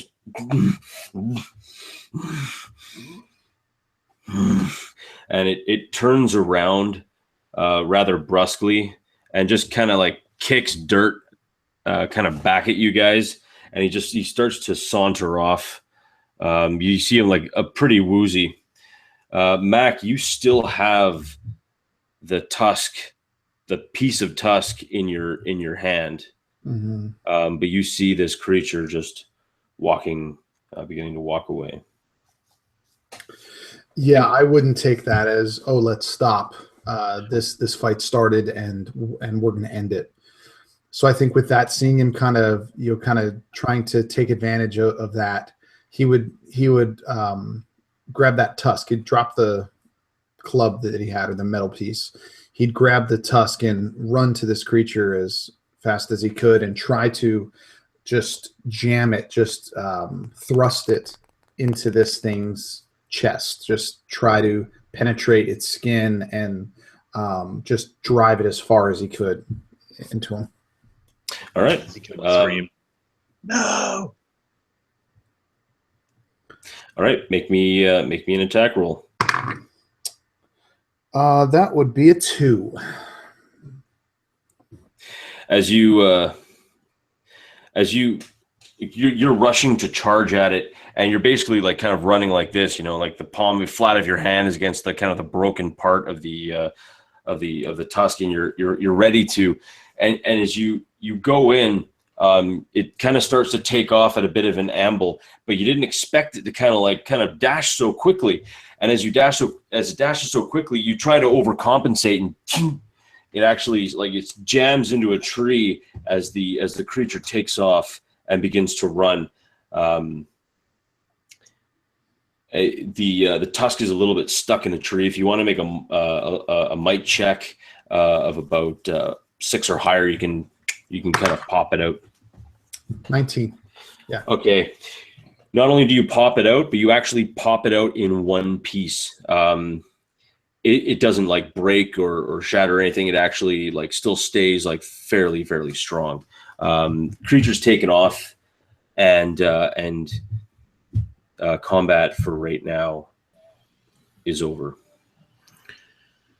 Gavin will immediately grab Zeke by the front of his exosuit, quickly walk him backwards until he's pressed up against a tree, and he's right in his face. What in the actual fuck are you doing? That is how you die. I don't know. I just knew that I could communicate with it. And coming up next to him, listen, I'm not the type to do this, but I don't want to be the one to remind you, military man, that is our captain. And who's going to be the captain when he's gored to death by an alien, whatever the hell that was? Well, that's probably you. Communicated with it. Have I been gored to death? Nope, you're good. Have I been gored to death? No. No. No. Get your hands off me. Lucky. He kind of, as you say that with authority, I think Gavin suddenly becomes aware of what he's doing, but he still wants to kind of save a little bit, and he'll just kind of slowly release his grip, and then just kind of over exaggerated. He gives you a like smoothing out the front of your exosuit, kind of patting it. Just look, excuse me, sir. I understand your concern. I do. But I knew that I could communicate with it, and then it left. What do you mean communicate with it? I don't think I can express myself properly. I'm trying to explain it to you. I think the important takeaway here is that we are not the most dangerous beings on this planet. And looking back to the ship, and I'm sure that whatever it was has a nicer place to live than we currently do, so maybe we start worrying about things other than each other.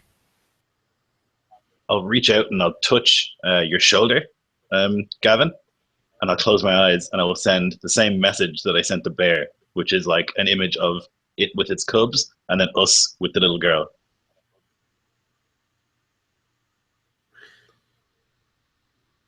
And I think when you do that, I imagine it triggers a couple flashes from the hypersleep dream while in the stasis chamber while we were traveling, where the first thing he sees is kind of a couple glitches, and then this image almost like on a digitally distorted or like a Google Hangout that's crapping out kind of pops in, and he sees clear as day this image in his mind, and he actually can, I imagine he can almost feel your presence there as well, and he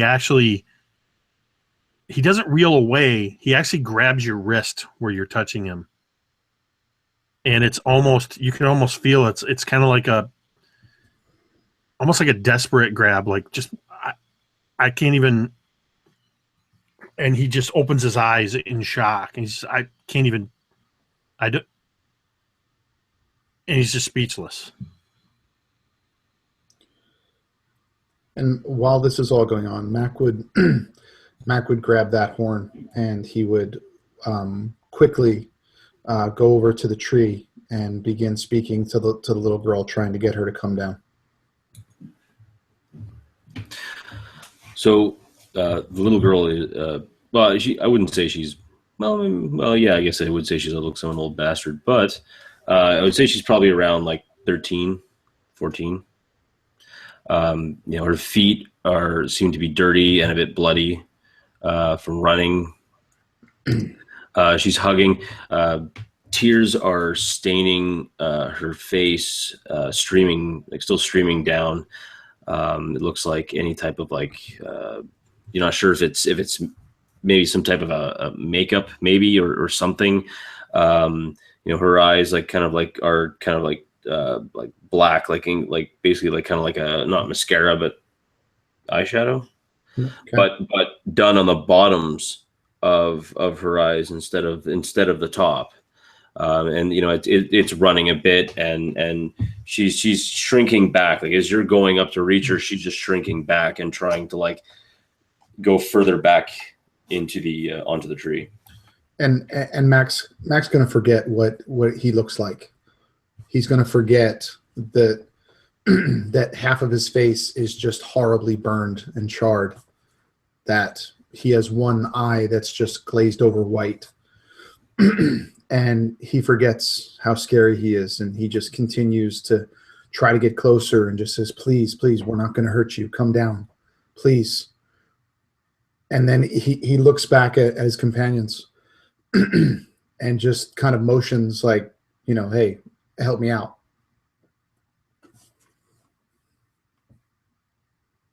And then as if they come over, he would actually take a few steps back.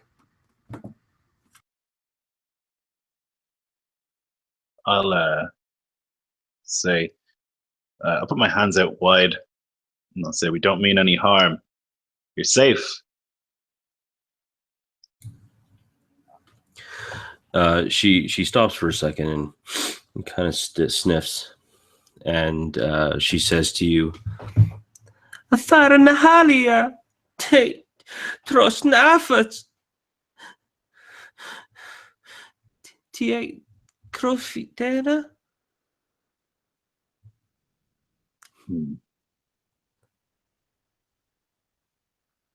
I'll look to the others and I'll say, didn't quite catch that. And I'll look to the girl and I'll gesture like something falling. And then I'll do like walking. And then I'll point to us. And at that, Ford will giggle a little bit, but sort of try and find himself again, realizing one more time this day that he's on an alien planet speaking to an alien girl after an alien bear just ran away, and kind of maybe giggle a little bit and then wait for a response.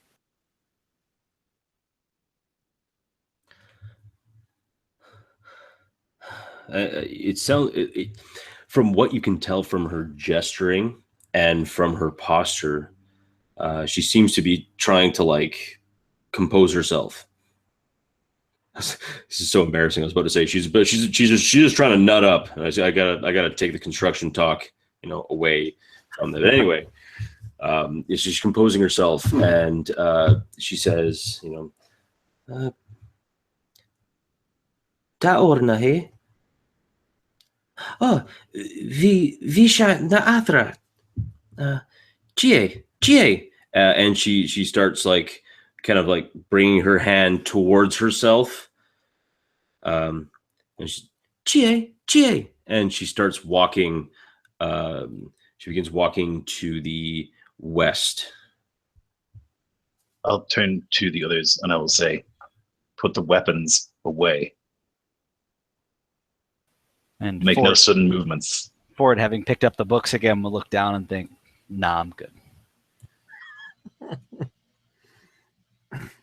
Gavin would kind of look at his fist, which was kind of his only weapon there, for a second, and go pick up his pistol off the ground where he threw it and tuck it into one of the webbing straps on his exosuit at the back of his suit.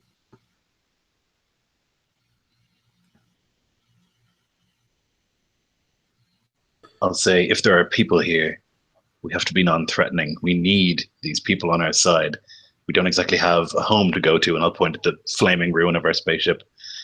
We need this to go well. While this is going on, Mac would go back to grab his club and still keep that horn, kind of tuck it into his belt or into one of these pouches. And he would just find a place to sit and just kind of calm down.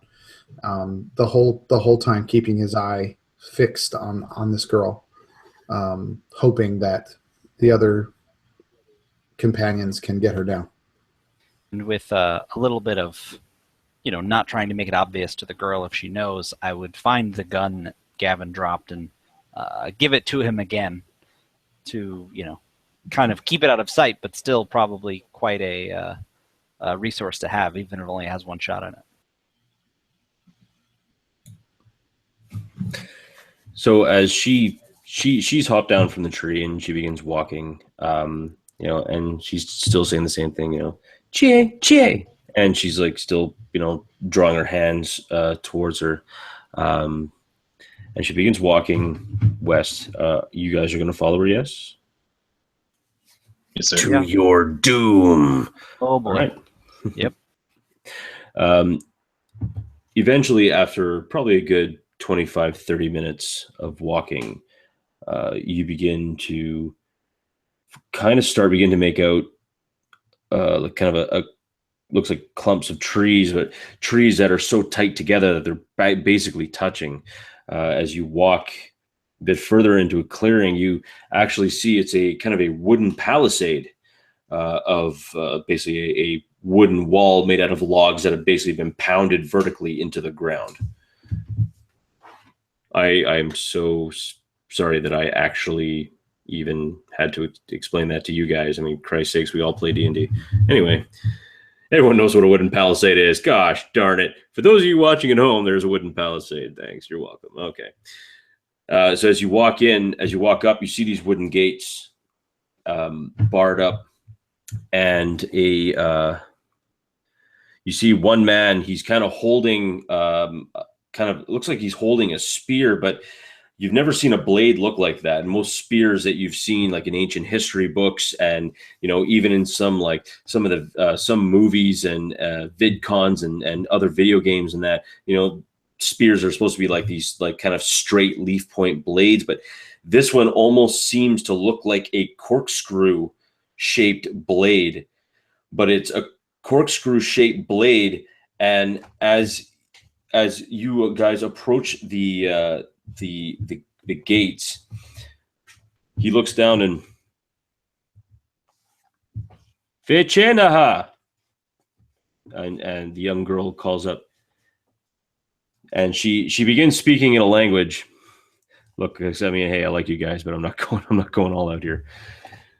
So she begins like quickly, tersively, like speaking to him, and she's gesturing wildly and stuff like that. And you see this, he's holding this spear, and he looks down. Finally, you hear him bark something like fairly serious, and the young girl is like, she starts like throwing her hands up, like waving them side to side, and she starts speaking very, very quickly, very, very clipped. The gates kind of slam open, and you see about 5 or 6 men come walking out.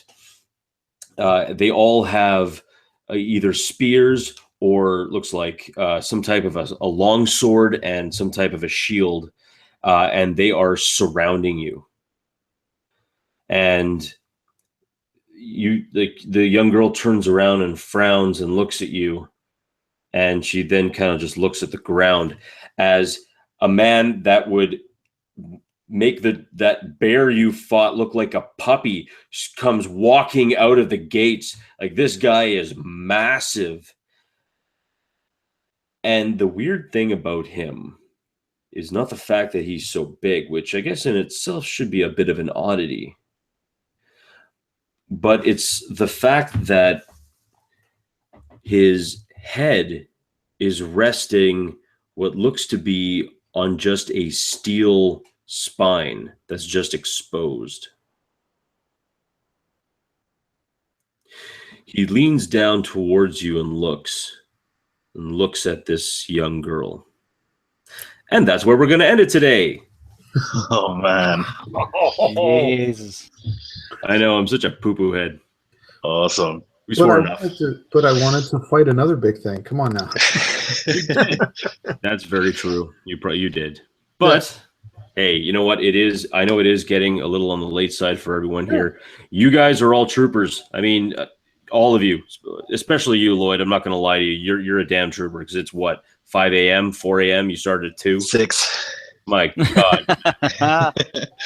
Good Lord. The next time you play 5e, give yourself an advantage on me. Yeah. Give yourself a point of inspiration. It doesn't even matter who you're playing with. It's like, no, man, it's cool.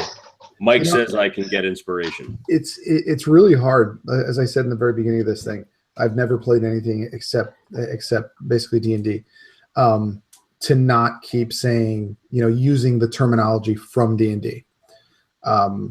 It's just very difficult to switch that in my head. I like the sci-fi stuff. I think it's a lot of fun, and I think this is going to be a lot of fun to do.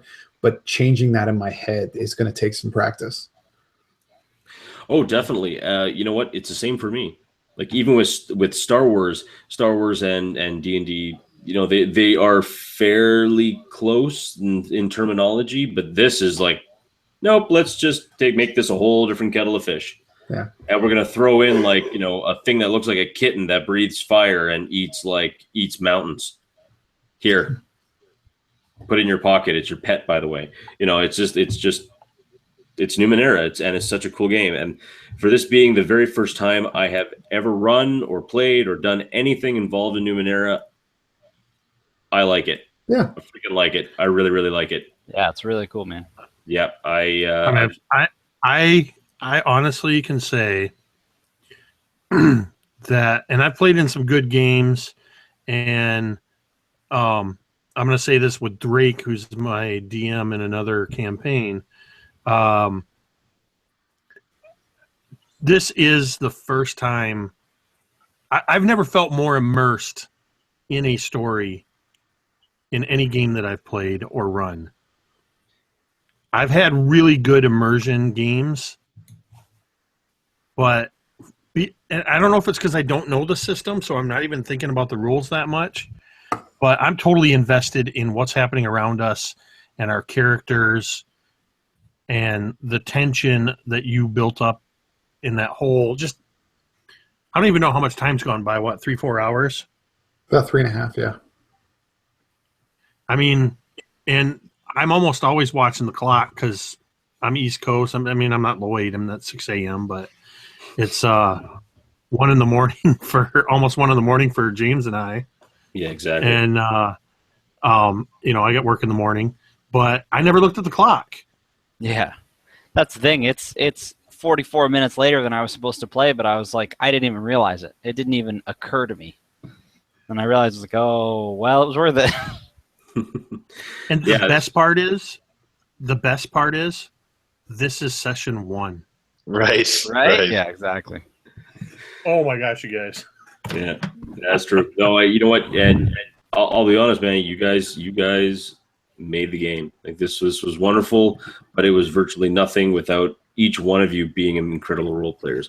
But just so you know, we don't give each other bro hugs over the internet. Let's just we'll just end this here.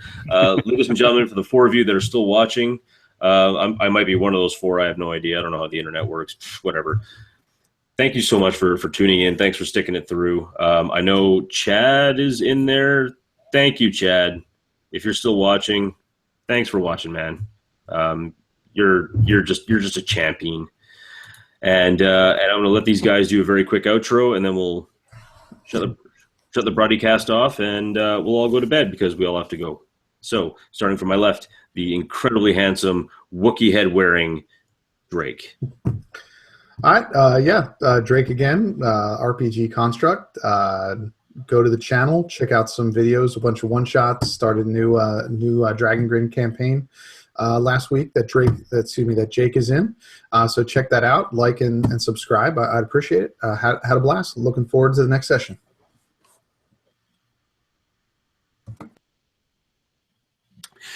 And I'm Jake, a.k.a. Mini Terrain Domain, MTD. Head over to Mini Terrain Domain on YouTube, and you can see me craft a bunch of stuff. I'll show you some tutorials on how to make stuff. And I run a bunch of one-shots over there. And I'm hoping within the next month or 2 to start my very own first campaign over the internet with D&D Storm King's Thunder. I'm sorry, guys. I'm yawning. I've got no excuse because we've already talked about Lloyd.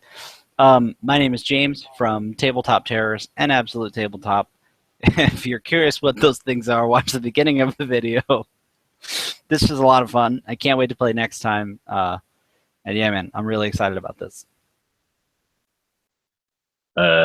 Lloyd, Jarl, DM on the YouTubes, Viking, Star Wars, and Game of Thrones on there if you want to watch any of that. Thank you very much for the session, Mike. It was absolutely incredible. Right on. Well, from me and from all these amazing players, thanks a lot for tuning in, and we will catch you in the next session. I don't even know when the next session of what's going to be because I'm playing in all the games. So you guys have a good one, and remember, get inspired.